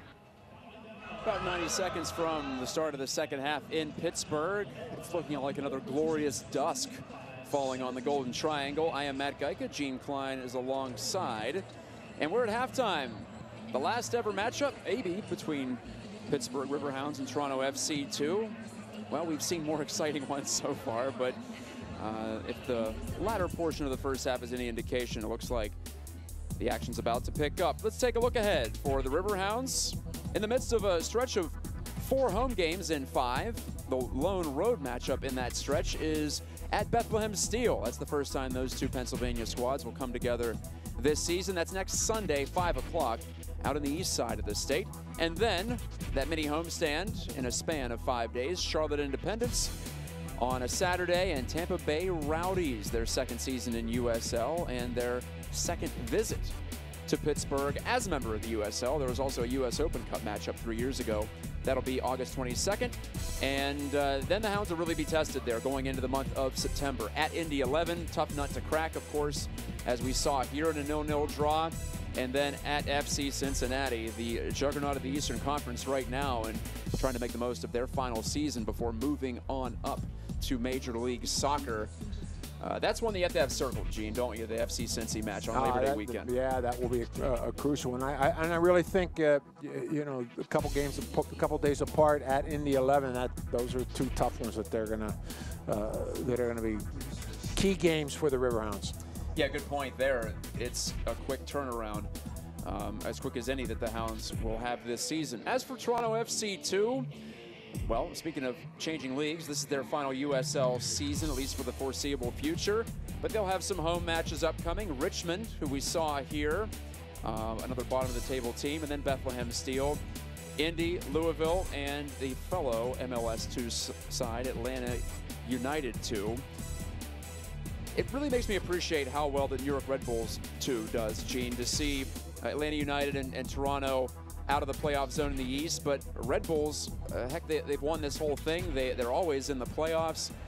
It makes you wonder what's going on there, that they're able to both develop and win matches at this level. Well, when you see the Red Bulls and their youth academy teams all the way up through, their whole structure is under the leadership of Jesse March. Is just, well, Jesse March not with the Red Bulls in Austria, but he has organized that whole thing. They have a tremendous developmental program, and they're able to bring players through, you know, from their academies and sign top young players who know they're going to have the opportunity to move on to MLS. And I think Toronto's trying to do the same thing. It's difficult for some of these MLS teams to find the right mix. They use some pretty big rosters sometimes, but certainly it has enhanced the whole quality of the USL. Just illustrates how tough it is to do. Not impossible to both win at this level and develop players. And that's the challenge that Toronto FC President Bill Manning and the GM, Tim Bezpachenko, are trying to pull off and have a cohesive system. Well, also part of development, Matt, is learning how to win at this level, and I think that is the great part of the MLS teams. Forbes puts it through. The Riverhounds are onside. Kerr doubles back, and he's stripped. He's putting his hands on his head. That came out of nowhere. Both he and Banjo were behind. And it looked like the TFC2 stepped up with their back 4, and those guys were and left them alone. They were onside. Kerr tries to make amends for that flub of the chance. Ray Lee, we've seen him cross a few in from here before, puts it across the front of the 18. Up forward is Frankie. Hounds look shot out of a cannon to start this second half, spinning it to the 6 and headed up into the air by Campbell. Not out, though. The Riverhounds keep the pressure on in the attacking third. Forbes has a step. Gerardo Forbes didn't get a lot on it. Brett was calling for it, but it's right into the belly of Patterson Sewell, Toronto's keeper. Yeah, I think you're right, Matt. They've come out ready to go, and the Riverhound coaching staff is saying, we're not leaving this one. We have to go for it right away. And Toronto definitely cut back on their heels there that first couple minutes. You know, interesting. We saw at the beginning of the game also where he almost slipped one behind them.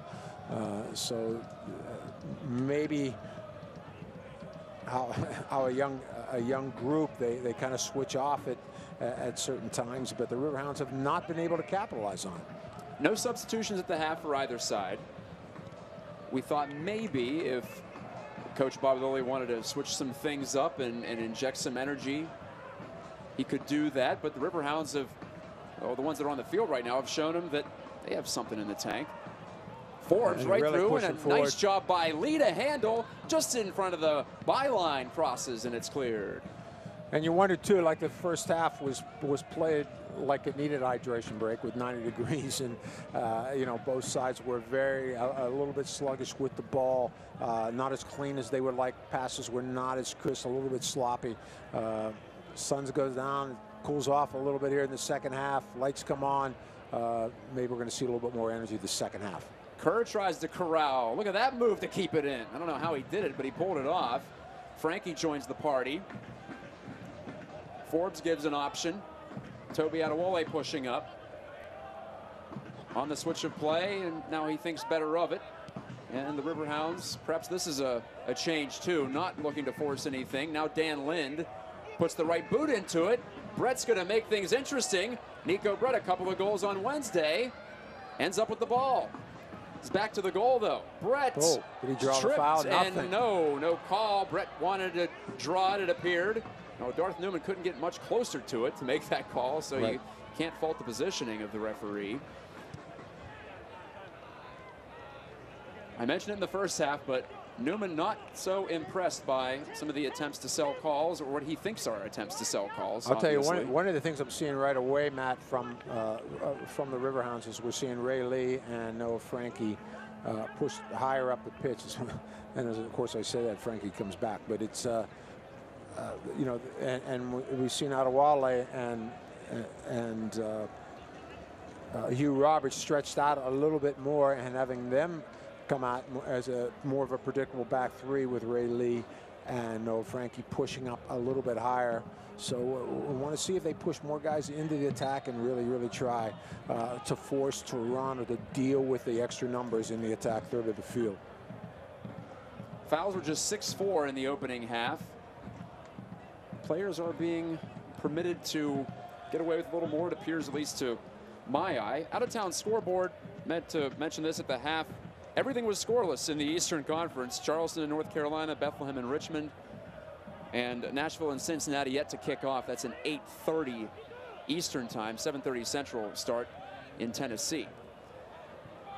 Good way to keep track of all the scores, as Dan Lind handles here for Pittsburgh, is via social media. Twitter, USL is there, of course, twitter.com/USL, and also on Facebook, facebook.com/USL.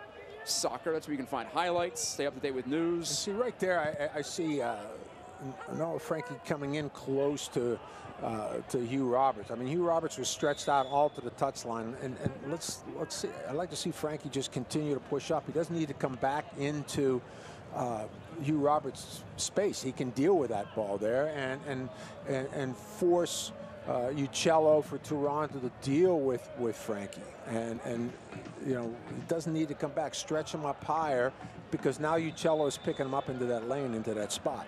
So we see Ray Lee doing on the left side, but Noah wants to come a little bit tighter to Roberts, and that's making it a little bit easier for Toronto to play between the lines. Kerr was antsy to make something happen, but he was a step behind the second to last defender. Offside Pittsburgh. Back-to-back offside calls in the early going second half. 51st minute. Kubel slides in, and the call is against Toronto and Kubel. And Newman has a long discussion for him. And really was a late whistle. Yeah. I thought for a moment it might be against Pittsburgh, but it didn't look like a foul one way or the other, honestly. Sliding tackle, or a sliding attempt by Kubel to keep the ball in Toronto's possession, but could not. And now Kenardo Forbes has the restart. The Hounds midfield wizard from the island of Jamaica has his countryman. Finds Nico into the channel there. Yeah, Brett to Ray Lee stepping through, and there you see him again getting aggressive, forcing Toronto to just clear it in desperation, but it's off Lee's leg, unfortunately for Pittsburgh. Toronto's a little bottled up at the moment. Yeah, Ray Lee is definitely pushing on this left flank, and that, I think, is making it's going to open up some stuff for Nico Brett, because they're forced to deal with Ray and Nico, and Kay Banjo comes over in support. So there's numbers around the ball, and Toronto's going to have to sort that out. Some tactical changes for Bob Lilly. Not changing formation necessarily, but a change in approach for some of his players. Lee banged it off the body of Aiden Daniels here in front of us. The 19-year-old got the worst of that. 5 teenagers in the starting 11 for Michael Rabaska, head coach of TFC2. For the Riverhounds, oldest player on the field is Kennardo Forbes, age 30. He and Kevin Kerr, the elders of this club, along with Dennis Chin, former Golden Boot winner in this league. Chin is available off the bench. We haven't seen much of him this year as a forward. Went through some early injuries, I believe, and still struggling to find a spot on the team. Lee does well to keep that in the perimeter. Ray Lee, the left footer, whistle sounds, offside. Flag up on the far side of the pitch. Matt Geica with Gene Klein bringing you the action tonight.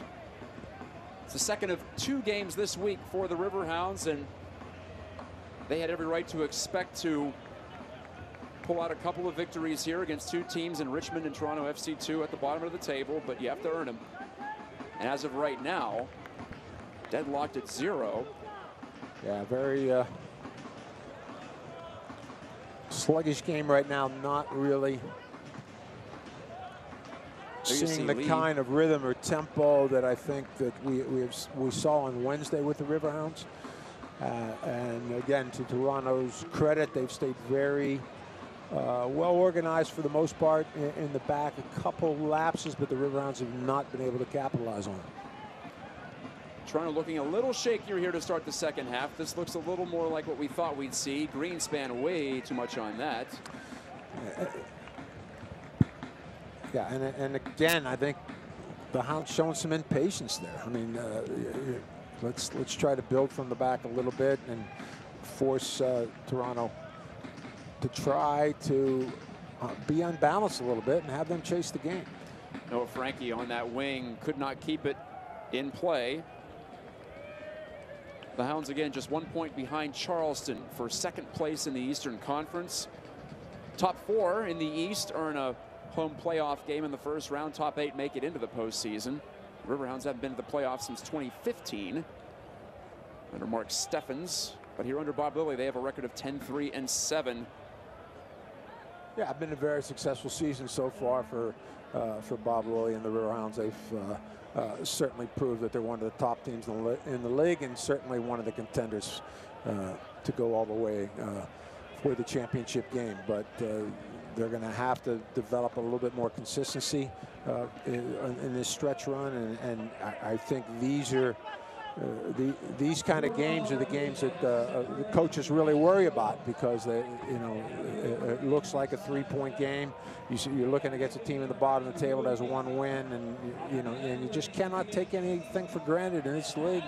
And the Riverhounds are trying to pick it up a little bit, but have not really created the rhythm and the tempo that I think they need. Greenspan was obstructed out near midfield by Sean Hundahl, who hasn't had a touch in the second half as compared to the first half. He was in some dangerous spots in the first half and gave the Riverhounds some trouble, but so far he's not been able to really get in any good spots. 2 goals, 2 assists for the 19-year-old from Brampton, Ontario. In fact, he had the goal for Toronto against Pittsburgh up in Rochester back in May.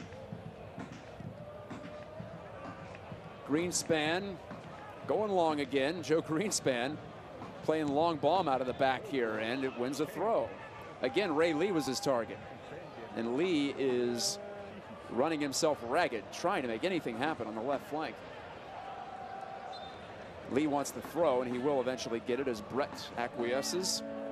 I think Riverhounds might be making, as well as Toronto, are going to start to bring some subs in. We see coaches talking to a couple players. There's nobody warming up at half. That's usually a telltale sign as to who might be going in. So nothing urgent as we've seen in the first 10, 11, now 12 minutes of this second half. We're getting toward that time. I see assistant coach Mark Pulisic has been talking to Cristiano Francois, so he might be this might be the first move for the Riverhounds as we injury. See a little bit of an injury. And it looks like Canardo Forbes, number 11, is the man being tended to by athletic trainer Tim Smith. 58th minute.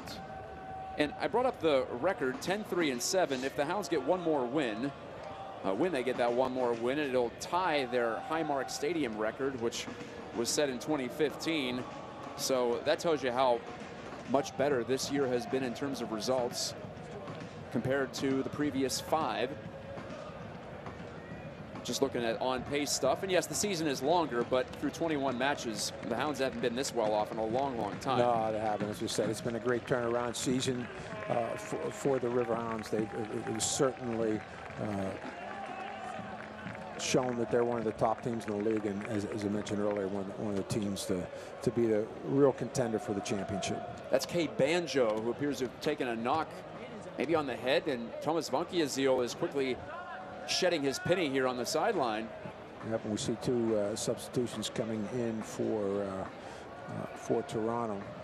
So Pittsburgh's ready to go, and well, here it comes 2 for Jordan the men Hamilton in red. And When did we get the new bigger substitution for that? This will be the new addition from Japan.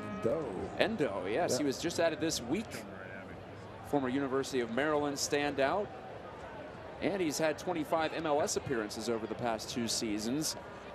Tsubasa Endo from Japan, in addition to Jordan Hamilton of Canada. Hamilton's represented Canada twice on the international stage on the senior side. We have a bigger board for the 4th official, I'm just noticing.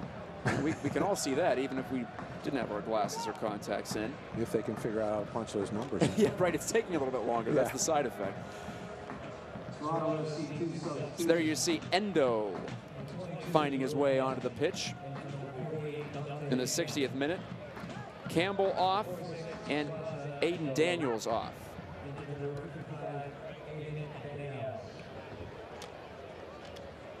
'60th minute subs, and like we mentioned, 2 reinforcements coming on for the Riverhounds. Yeah, it looks like Vankiaziel and Francois. So Thomas Vankiaziel, Rookie of the Year candidate. Led the Hounds in minutes coming into this one. He hadn't missed a minute, in fact. 1,800 exactly in 20 matches. Well, this will, you know, I'm curious how where they're going to put Thomas in the midfield, but certainly Francois is going to give us some fresh legs up top and try to give the Riverhounds some energy and a bit of a spark, bit of a lift. Both of these teams are going to count on to give it. So he'll be in for Cade Banjo. Right, Banjo, who does not return after sustaining the injury here a moment ago. This will be technically a 61st minute sub as play has come to a halt. Vankiaziel in for Toby Adewale. So Vankiaziel, who's played some as a defender this year, central defender usually. He'll team up with Greenspan. It looks like Vankiaziel taking place of Adewale literally there on the right side. Yeah, I'm curious though if that's what it's going to be, Matt. If it's going to be a straight swap, or we'll just go 4 in the back, and Thomas will push up a little bit higher into the midfield, which kind of looks like what they're going to do. It'll be Greenspan and Roberts, the 2 center backs, and they're going to push Vankiaziel into the midfield with Dabo and with Canardo Forbes. Good ball from Forbes, Brett! Oh, Nico! Offside though, flag was up. Yeah. So, yeah, I think that's what they're going to do. They're going to go 4 in the back. Thomas Vankiaziel is going to push into midfield with Canardo Forbes and with Dabo. And they're still trying to sort it out a little bit. But so perhaps the 4-man back line for the Riverhounds. But now he's dropping back, so maybe. Yeah. And he's done this in the course of games over the year, too. I mean, I'd like to see that personally, because I think Thomas is very effective there in that the traditional holding midfield spot, the 6th spot, if you will. Well, here's a sloppy giveaway for Toronto and the Riverhounds, and Forbes wanted to slide it right through to Brett, but deflected away. Vankiaziel gets his first touch. It's a header in on Lind. And that, you know, if they push him into the midfield, then Kerr and Francois can go up a little bit higher up the pitch, and with Nico into the center striker role, which is kind of looks like what they have right now. So we'll see. I think. Roberts or on the maybe double they've done, they're going 4, and we saw Thomas Von Kiesel playing an outside back a little bit on Wednesday. And is Noah Frankie push up a little bit higher. Looks like Noah Frankie is coming to the midfield, so that's what they're doing. They are going 4-4-2.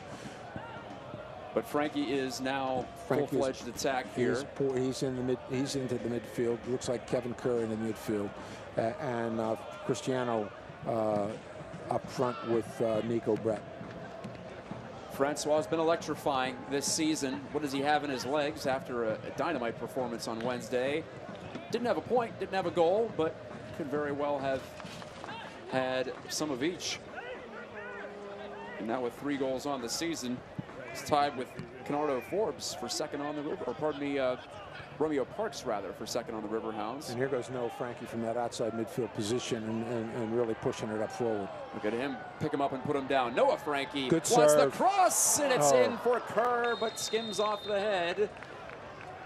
And I believe a foul has been called here, perhaps against Kevin Kerr for getting a little overzealous there. Yeah, Kevin doing his best to try to get on the end of that, but well positioned from Toronto. I think Bjorthen was there. So we see there you see Frankie. This was the position he was playing on Wednesday, by the way. It was not wing back. It was attacking midfield. And I think they thought that pull him back into that outside back in a 5, that he could really get really push to get up higher a little bit and get into attack, and almost play like an outside midfielder. But they stayed a little bit conservative, and now they're, I think the coaching staff really wants to push the game a little bit higher, and I think they're quite capable of pushing that extra guy into midfield. They've had some space to do that. And as I think I mentioned to you earlier, I mean, I thought Frankie had a lot of opportunities to go forward, and he stayed a little bit tight with Toby Adewale there. So now it's a little bit Greenspan different. on the backtrack. Watch out now. Sean Hundal, Toronto, getting a rare look. And Hundal goes down, but there is no whistle. It's going to take a lot to get a whistle in the penalty area tonight. I know that much from Darth Newman. Right, I think so, after a couple earlier calls that were let go. So. And understandably, the referee doesn't want to decide the game unless he has to at this particular point. We're getting close to game deciding time. 65th minute. Riverhounds want 6 points this week. Toronto doing its best to prevent that and maybe get its 2nd consecutive win after 16 without one to start the season. Lynn takes a step, blasts away. Bjornathan flags it down, but dangerous ball toward the middle. He's lucky Kerr didn't come down with it. And I thought a little bit of a handball there, but possibly so. They let it play. Ray Lee has that go off his shoulder. He's wanting a deflection. Not going to get that.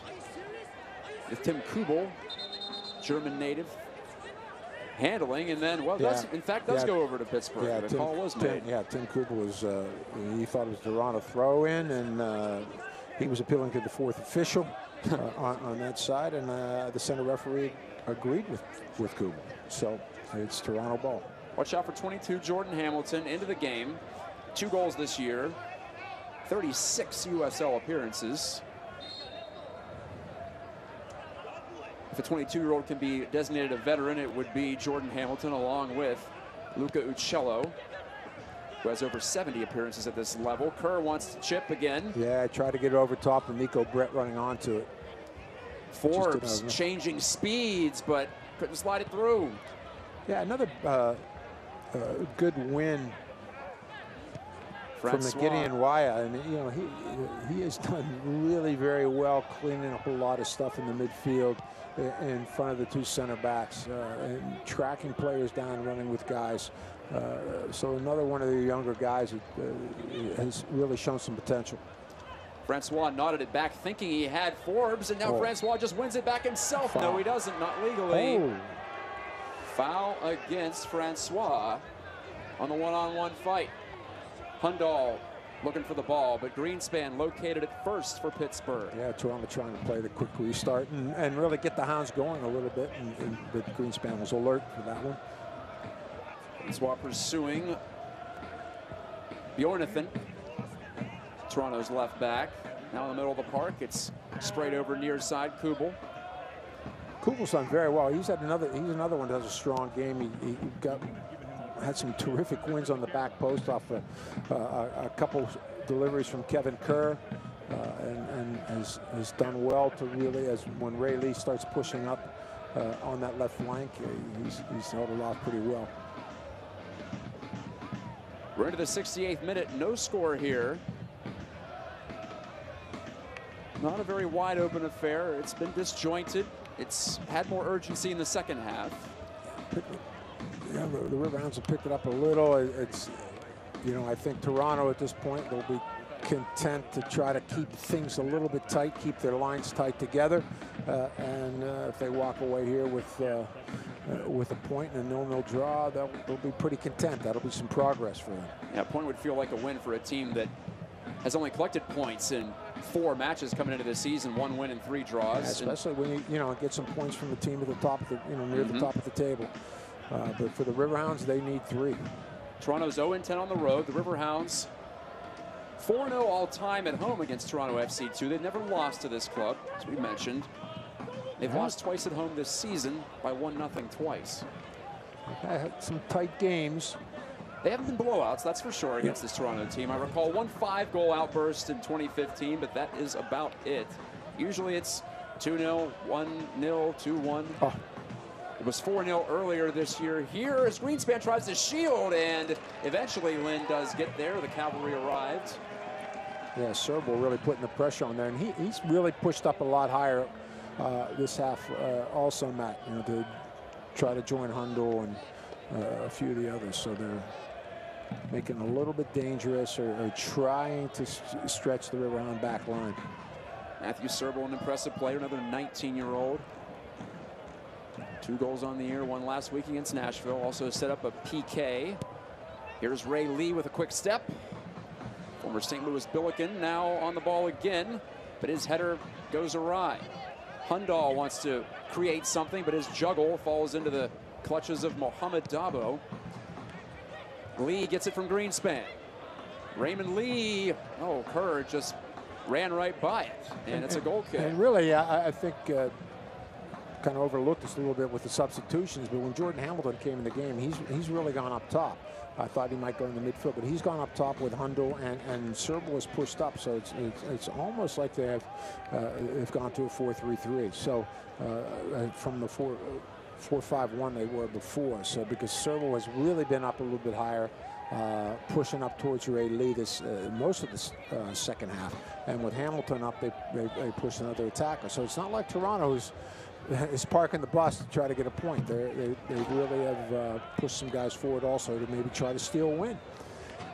Lee's a step too slow to get to that one. Not his fault, though. The ball was just played beyond his reach. Ray Lee has been effective, but it hasn't really led to any goal-plated chances for the Riverhounds in the second half. Now just 20 minutes to go in regulation or whereabouts. There's the flick from Serble to Hundle. Hugh Roberts has this, former USL All-Pro 2 years ago. It's been good for the Riverhounds. So is Bernardo Forbes. Oh, good. Brett to Frankie, couldn't drag it with him. Oh, he nearly took that one away. Tried to draw Boskovic into a poor pass. Greenspan now getting more aggressive. Volleys it forward. Doesn't connect to Kevin Kerr. Here's Brett's header. It's a good one into the corner. What can Noah Frankie do? Frankie's cross. Too hard to find anyone at the front post, which was where Brett and Kerr were trying to collapse to. And there's Hamilton on Serble the side. Getting through. Yeah, if Serble could have found him, he was Hundal there. Not going to be able to get on the end of that one, but Roberts concedes the throw.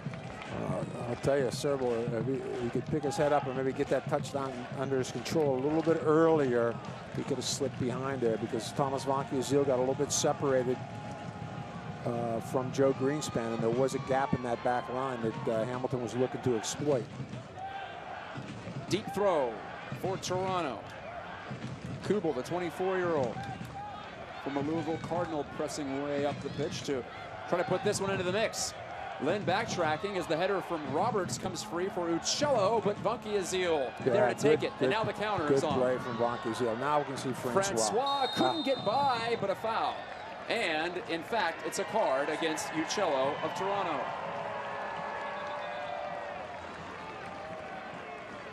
Luca Uccello booked here in the 73rd minute. And actually a pretty smart foul for Uccello. He'll take that yellow card. Riverhounds and Francois were on the break. Thomas Vanquiazil broke out really nicely. You can see him going up the right side, and a little bit of a slide there from Uccello, and that stops the break. So a bit of a professional foul from a young professional. Definitely, that's all part of it, right? And Francois might be the most dangerous man on the pitch, at least in black and gold he is. Yeah, you don't want to see Francois running at you full speed.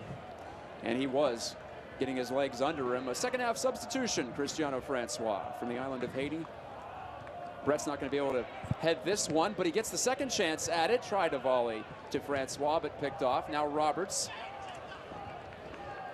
to Cristiano Francois. The Hounds number 7 stretches out. He has Ray Lee in tandem. Francois makes a run, and Forbes takes this ball from Lee. Toronto gets numbers back. Looks like we're going to see Dennis Chin come on. Dennis Chin. For the last 15, 20 minutes. Brought up his name earlier. Didn't think we'd see him, but he's available. And in this 2-game week, I suppose not entirely surprising. Well, Bob Lilly is again trying to bring some fresh legs and bringing some attacking players to get this important 3 points for the Riverhounds. Dan Lynn does well to backstop that play back from Joe Greenspan.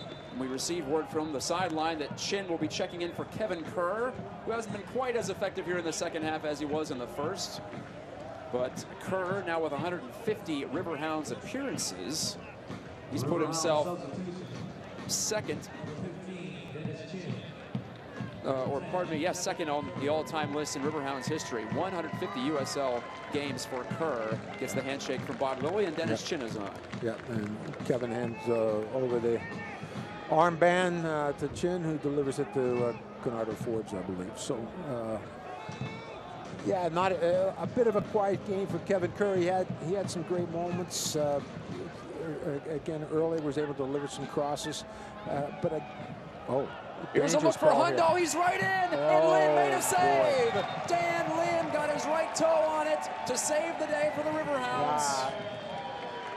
You know, Danny Lynn came off his line very, very quick. Read that one early because Hundo was wide open on that right side, and Danny Lynn came flying off his line to narrow it down. Quick As corner. you can see here, he's like flying off and made himself big, stayed up as long as he could, and then stretched that, as you mentioned, that right toe out to make the save. So Danny Lynn showing why he's one of the top guys in clean sheets in the USL.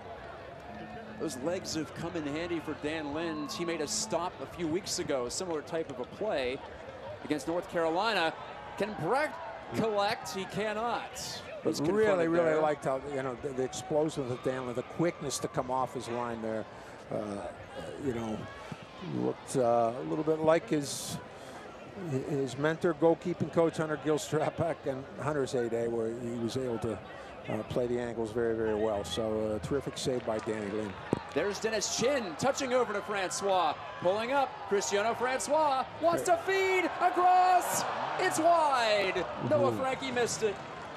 Wow, terrific opportunity for the Hounds. Noah Frankie has to do a little bit better with that one. I think he'd want another opportunity at that. He's not going to want to watch this one on tape. Left-footed, and Francois creates another chance. Turning players around. Toronto could not get there, and Frankie had time. He did, and there were some bodies around. Maybe he felt like he had to cut it really fine, but he didn't even get enough on it to expect to beat Patterson Sewell, who slid over. And obviously on his weaker foot is left, but, you know, just maybe if he could just, you know, side foot that one, put it back towards his far post, but he just could not get a clean strike on the ball. Suddenly Toronto is looking quite frisky on these counters. This time Frankie steps back to take it away. Noah Frankie, his second consecutive start, first time for that this year. Just a redirect from Tsubasa Endo, Japanese midfielder, but it does not work out for Toronto. Yeah, another one of those really unforced errors at Toronto. They've had way too many of them during the game, and again, you can see the pretty young, inexperienced side. They have to be a little bit more composed and on the ball in those situations. Dennis Chen's on the run. The 30-year-old forward. He wants to maybe set up a key strike. Kenardo Forbes looked like he wanted to have a crack, but pulled it back. Now Lee stepping through. A good ball to Chen, and he could not take it. That was some good work there between Kenardo Forbes, Ray Lee, and try to find Chen. And Chen was onside, by the way. Brett now forces Patterson Sewell pick it up at his feet as we glance at the replay. Yeah, Chen gets in and is able to get on the back shoulder of the center back. Tried to get fancy with it, did he not? Bosnick and Boskovic, and they lost him a little bit, but he couldn't do well. And of course, here's Francois running at players again. And now Chen in his wake, and as Chen didn't hook up with Lee, instead he finds Forbes, the Hounds' top setup man. 6 assists, setting a career high already. Great ball. Here's Vanke Azil. Thomas Vanke Azil loads it up and tried the cross. It's up in the air. No one knew where it was for a moment. Vanke Azil got a cleat up there on Kubel or Eckenrode rather, and down he goes.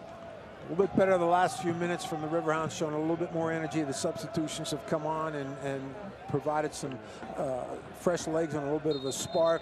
A lot more movement, especially Francois, who's moving and running at the back four of Toronto and forcing them to make some decisions. Are they stepping up? Are they dropping off? And then that's opening some things up for some other players who are running into those channels. So we'll see if they can continue with that. And a yellow card to Thomas Vanke Azil, who I think was disagreeing with the foul and maybe a little bit too much. So second card for the Riverhounds, both yellow. My apologies. It was Kyle Bjornathan who was down and injured.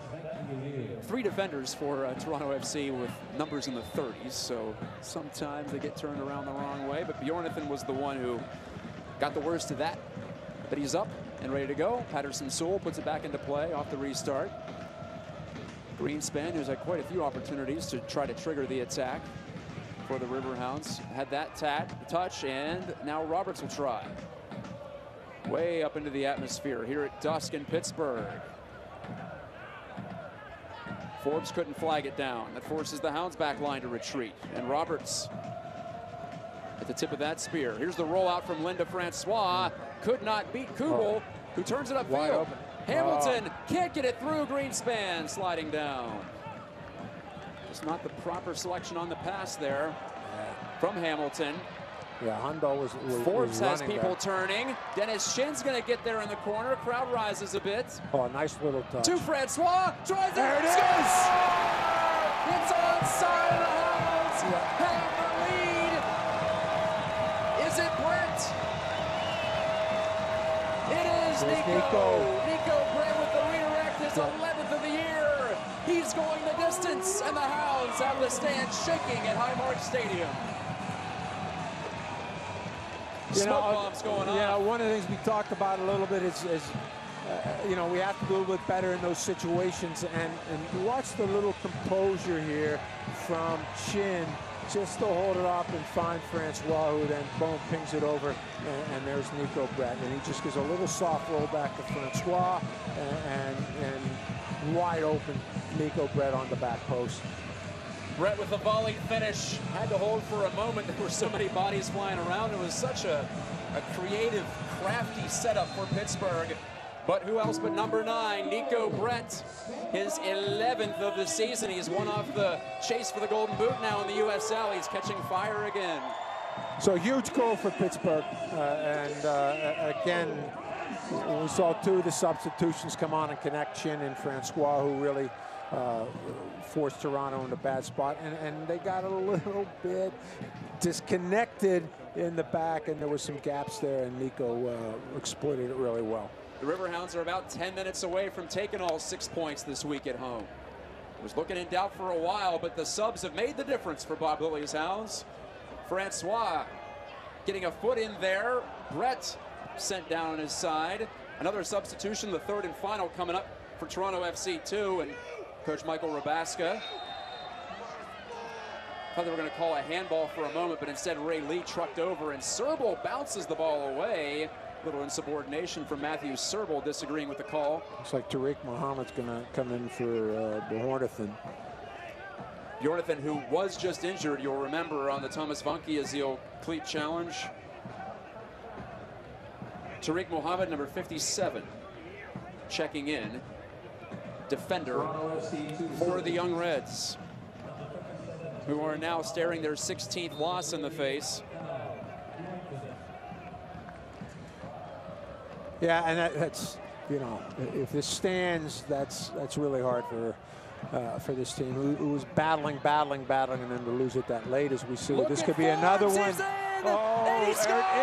No, is it in or not? I thought he got it behind him. I thought it was, and it just cleared off the line. You're still not done yet. Patterson Sewell gobbles it. Yeah. I apologize for the early call. It looked like it was in from here, did it not? We will take a look. Fortunately, we have several camera angles. Yeah, because better angle than what we have up here. Yes, we are looking at it from about the same camera that you see at the center of the pitch that we're using right now. So the assistant referee was right on the line. He never made a move.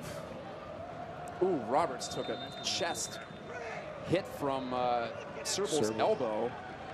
Is that going to be a booking? It is. Yeah. Darth Newman gives him the yellow, and Serbal with a sarcastic clap or two. He's pushing the line right now against Newman. Seriously. So Serbal's booked. I think that's more of an accumulation because he was close to getting a card last time when he bounced the ball in front of Darth Newman. And here's the chance earlier for the Riverhounds. Forbes got in, got it through Patterson Sewell. Look at Chin actually backing up. Maybe he regrets that decision. Yeah, seriously. He didn't want to poach the goal, but maybe he should have. It's really tough to tell from this angle, though, and well, we don't really see it there. And of course we don't have a side view, and we don't have any goal line technology. So Chin right back, and the Hounds get a second anyway. Dabo! Oh, what a stop! Wow, Mohamed Dabo, where'd that come from? Patterson Sewell. One goal has really ignited the Riverhounds, and they're all over Toronto right now. Toronto's barely hanging on. Well, it might actually be 2-0. We'll never know on that Forbes chance. Brett playing setup man this time. Dabo's chance and a good save. And here's the corner bent in, cleared out. Served out. Forbes. Nardo Forbes has come on again in the second half. Forbes' back post cross will actually spin out over the byline. Goal kick, Toronto.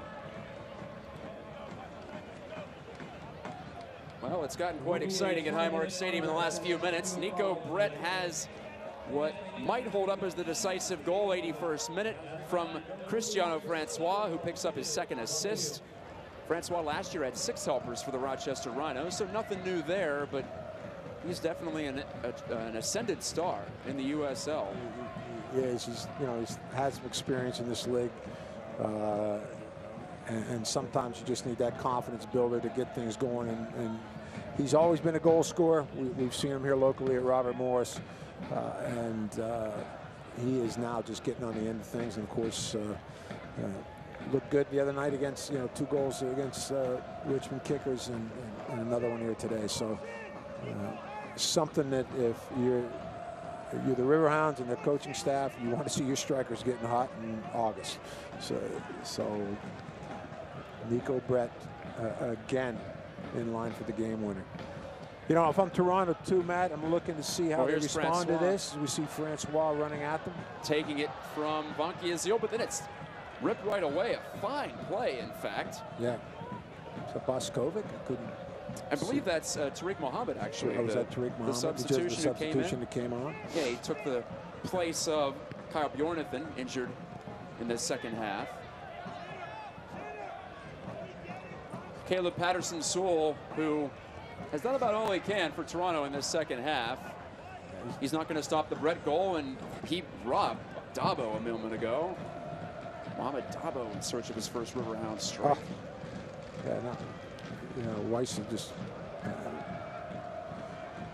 Roberts, still a 1-0 game, though. It feels celebratory at Highmark Stadium, but it's not over. It just takes one momentary lapse. A couple of these crosses in, they haven't had any success beating the Riverhound defenders. You see Noah Frankie. Right before that, it was Roberts. Not going to beat Roberts and Joe Greenspan in the air too often. So. And Thomas Vankiazil is also very strong, despite not being as tall as those two men. He's winning the majority of his duels that he encounters. Another driven cross. Oh, that one's right back in front. Might have been a handball. Looked like it, and it is a whistle from Darth Newman. Had to wait a tick to make sure that he did blow the play dead. But dangerous again. Yeah, dangerous ball coming in. That time it was over Ray Lee, and it was headed back across. Hundahl was the man who handled it right in front of Dan Lind as he tried to cross the face of the goal. As we see this one here, it comes over, just goes over the head of Ray Lee, headed back across, and then the handball. Pretty obvious by Hundahl. Yep. Eckenrode was the one on the end of the cross initially to put it into Hundahl. Dying moments of this one. We have had some substitutions. We had an injury, or two, in fact. Remember, Kate Banjo checked out. It appeared to be an injury to his head. He walked off on his own power, but it's a long way of saying there will be stoppage time. No hydration break here in the second half, and now Bob Lilly and Darth Newman are getting into it. Newman wanted Forbes to make the play happen. And what a beautiful ball that was to switch it up to Francois all the way over in the far corner. He's doing a little shake and bake and gets that off Toronto. Put for that a corner off a kick. Toronto body. Cristiano Francois becoming a fan favorite. They call him the Cheetah for obvious reasons. He's been a creator, though. He's not just a guy that flies down the wing. He's been crafty. Well, what he does is he stretches defenses and he makes them nervous because he has that speed and he can run at players. And whenever you have somebody who can break it down off a dribble, that makes the back line a little bit nervous. I mean, he's gotten into the clear. Well, he's shown some poise in key spots. He has two brilliant strikes on the season, both against North Carolina last month. Thought I heard 4 minutes of stoppage time coming from the table. We'll confirm in just a moment when the placard goes up. Now night has fallen. 4 minutes is the amount of stoppage time we'll see. So the Hounds are still a handful away from closing this one out. They down Richmond 3-0 on Wednesday. 3 days later, back at it here. Ray Lee read that one, but he won't be able to get there off the heavy touch. Good read, just a little heavy touch from Ray Lee. If he's able to control that a little bit better, Riverhounds are in. But Kubel couldn't get on the end, and Toronto has to backtrack at least a little bit. They can't afford to give away too much in terms of territory. They have to get it and go. Down a goal, Toronto FC 2, the Riverhounds, with Nico Brett popping in another goal. This has to be a feel-good win for them if they could get it done because of just how slow this game started from their perspective. They haven't played their best, but they might be able to still get all three. Greenspan just outside the penalty arc. Almost shins it away, it appeared. 1 minute into stoppage. For the Hounds, they're really making a compact now. They're almost five in the back, as Frankie has popped. Well, really after the goal, they went five. But Vankiazil's come in tight with Greenspan, and Frankie's come back really to play that right back spot that he started off look with. at Francois! Couldn't get it by Eckenrode, who made the saving play. Great saving tackle by him. It might have been two on the goalie if he doesn't get that, because Chin was making a break for it. It was going to be close to the offside position. Greenspan sets up a corner kick for Toronto after the cross. Hounds have got to stay alert on this. You don't want to have a little bit of a lapse. Somebody switch off on their mark. This game's amazing how close to maybe making it 2-0, and now Toronto with a corner. Yeah, but the Hounds have been very strong on these throughout the year. Dangerous ball, Lind palms it away, but it's right out for a volley chance from Wyja, but it's a foul. Danny Lind got knocked big collision there. He's sprinting out, and goalkeepers get some extra protection, no doubt, as they should in that spot. Players are going to be coming in with their cleats up, with elbows flying. See here. Second look. Just banged into Serbal. Yep. Didn't appear to be too violent, but Serbal's body contact ruled to be too much from referee Newman. The fans give a hand to Dan Lind. I think it was more how Dan landed, and you know, his arm was caught underneath him a little bit. And well, depending on scores from out of town, Riverhounds could be moving up the standings here if they can close it out.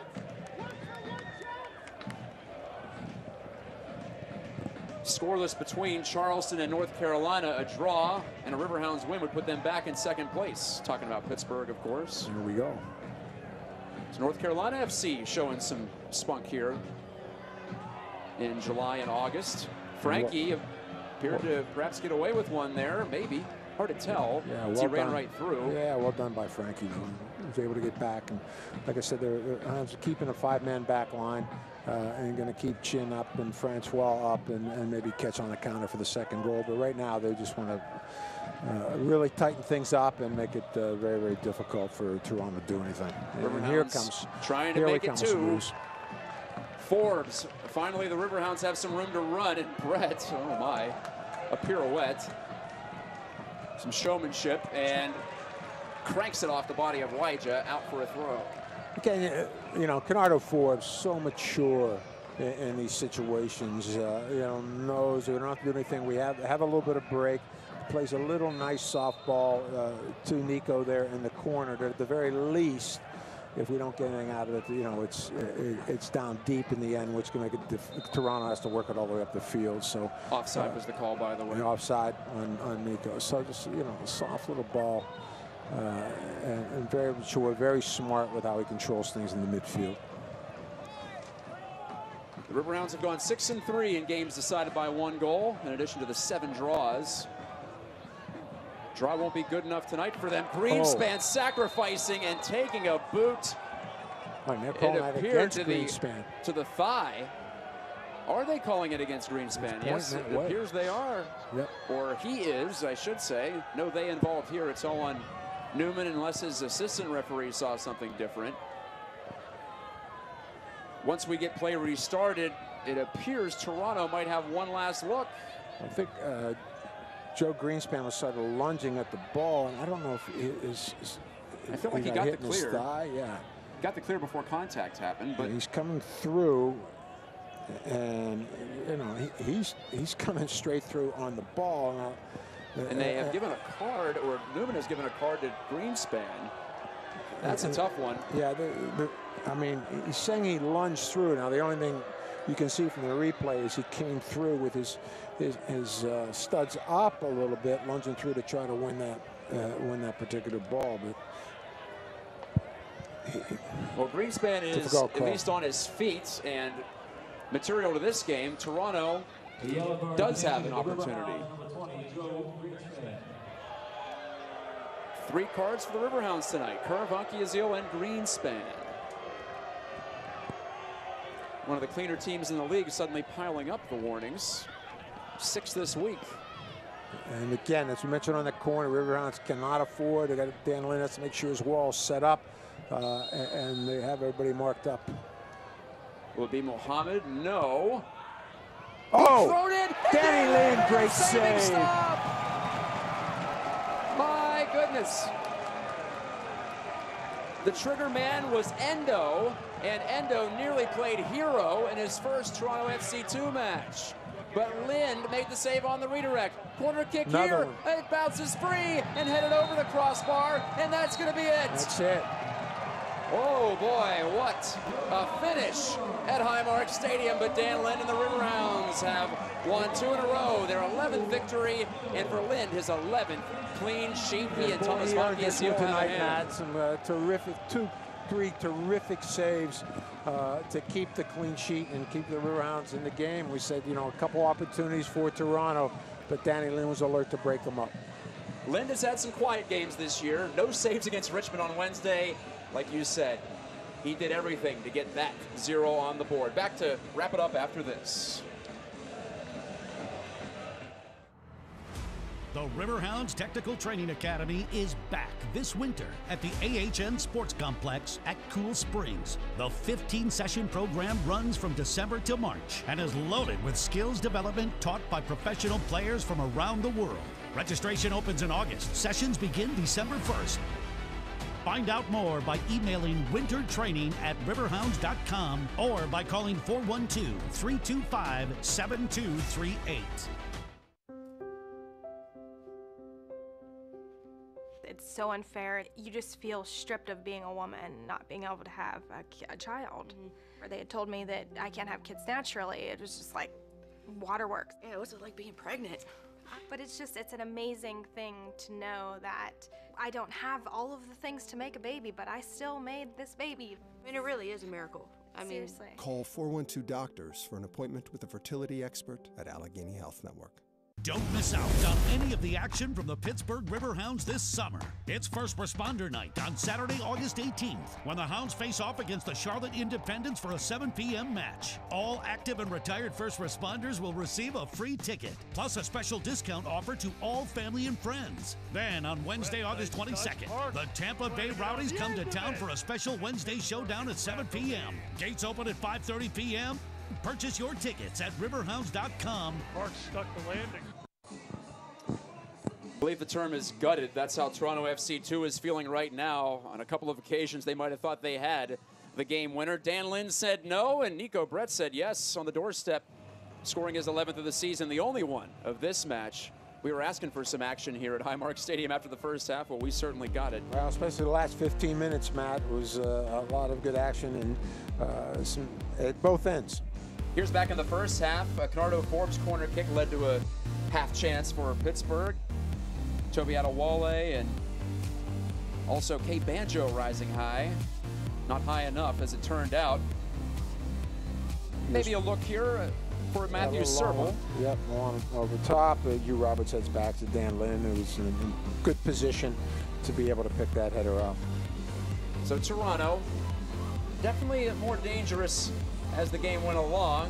Here are the Hounds attacking in the second half. Canardo Forbes, not quite getting all of that, but here's a key save from Danny Lynn. Yeah, explodes off his line, comes down, narrows the ankles really well, stays on his feet, and at the last second sticks his right foot out for a huge save.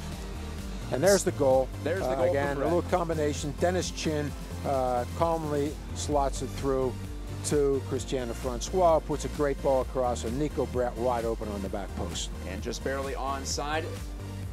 Tsubasa Endo was the man who nearly gave Hundal a goal, and you'll see in just a moment here after we take a second crack at that Brett goal, his 11th in the 81st minute, gets the Steel Army on its feet. Well, and here I thought it was 2-0. It might have actually been in. Yeah. You know, I think that actually is in the net, but no one could tell. Yeah. The way that Chin reacted, I feel like if it wasn't in, he would have tapped it home, but maybe I'm wrong. But that's why you don't take any chances there. And here's the save of the night by Danny Lynn off the header, and you know, the last second chance opportunity, and Dan Lynn gets well out and pushes that thing wide. Dan Lynn picks up the clean sheet. I don't think he's worked harder for one this season, at least in terms of spectacular stops. He had 2 in the second half, and like I said, Endo putting that one on a platter. And the header for Toronto, apparently not good enough to beat Dan Lynn. Nothing was good enough to beat him tonight. There you see your final stats. Hounds turned it up in terms of shots on target in the second half, all 4 after the break. And possession holding steady right around 60. Well, next match for the Riverhounds at home will be in a couple of weeks, 2 weeks from tonight against the Charlotte Independents. But the next time they're in action, their lone road match of this stretch of 5 at Bethlehem Steel. The Riverhounds taking on their cross-state opponent for the first time this season, and it'll be on ESPN+.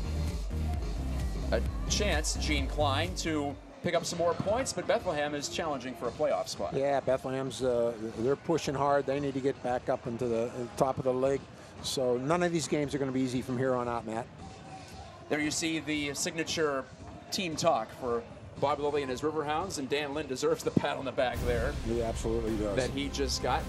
So the Riverhounds have won 2 in a row, They're officially 2-2 in the second half of the season. For Abraham Aponte back in Vista Studios, for Gene Klein here with us, for Paul Child, wherever you are. Look forward to your return in a couple of weeks. I am Matt Kaika. We'll talk to you next time from Highmark Stadium. What a 1-0 thriller. The Riverhounds keep their winning ways going in Pittsburgh. See you soon. Good night. This copyrighted telecast of the United Soccer League may not be retransmitted, rebroadcast, or reproduced without the express written consent of the United Soccer League.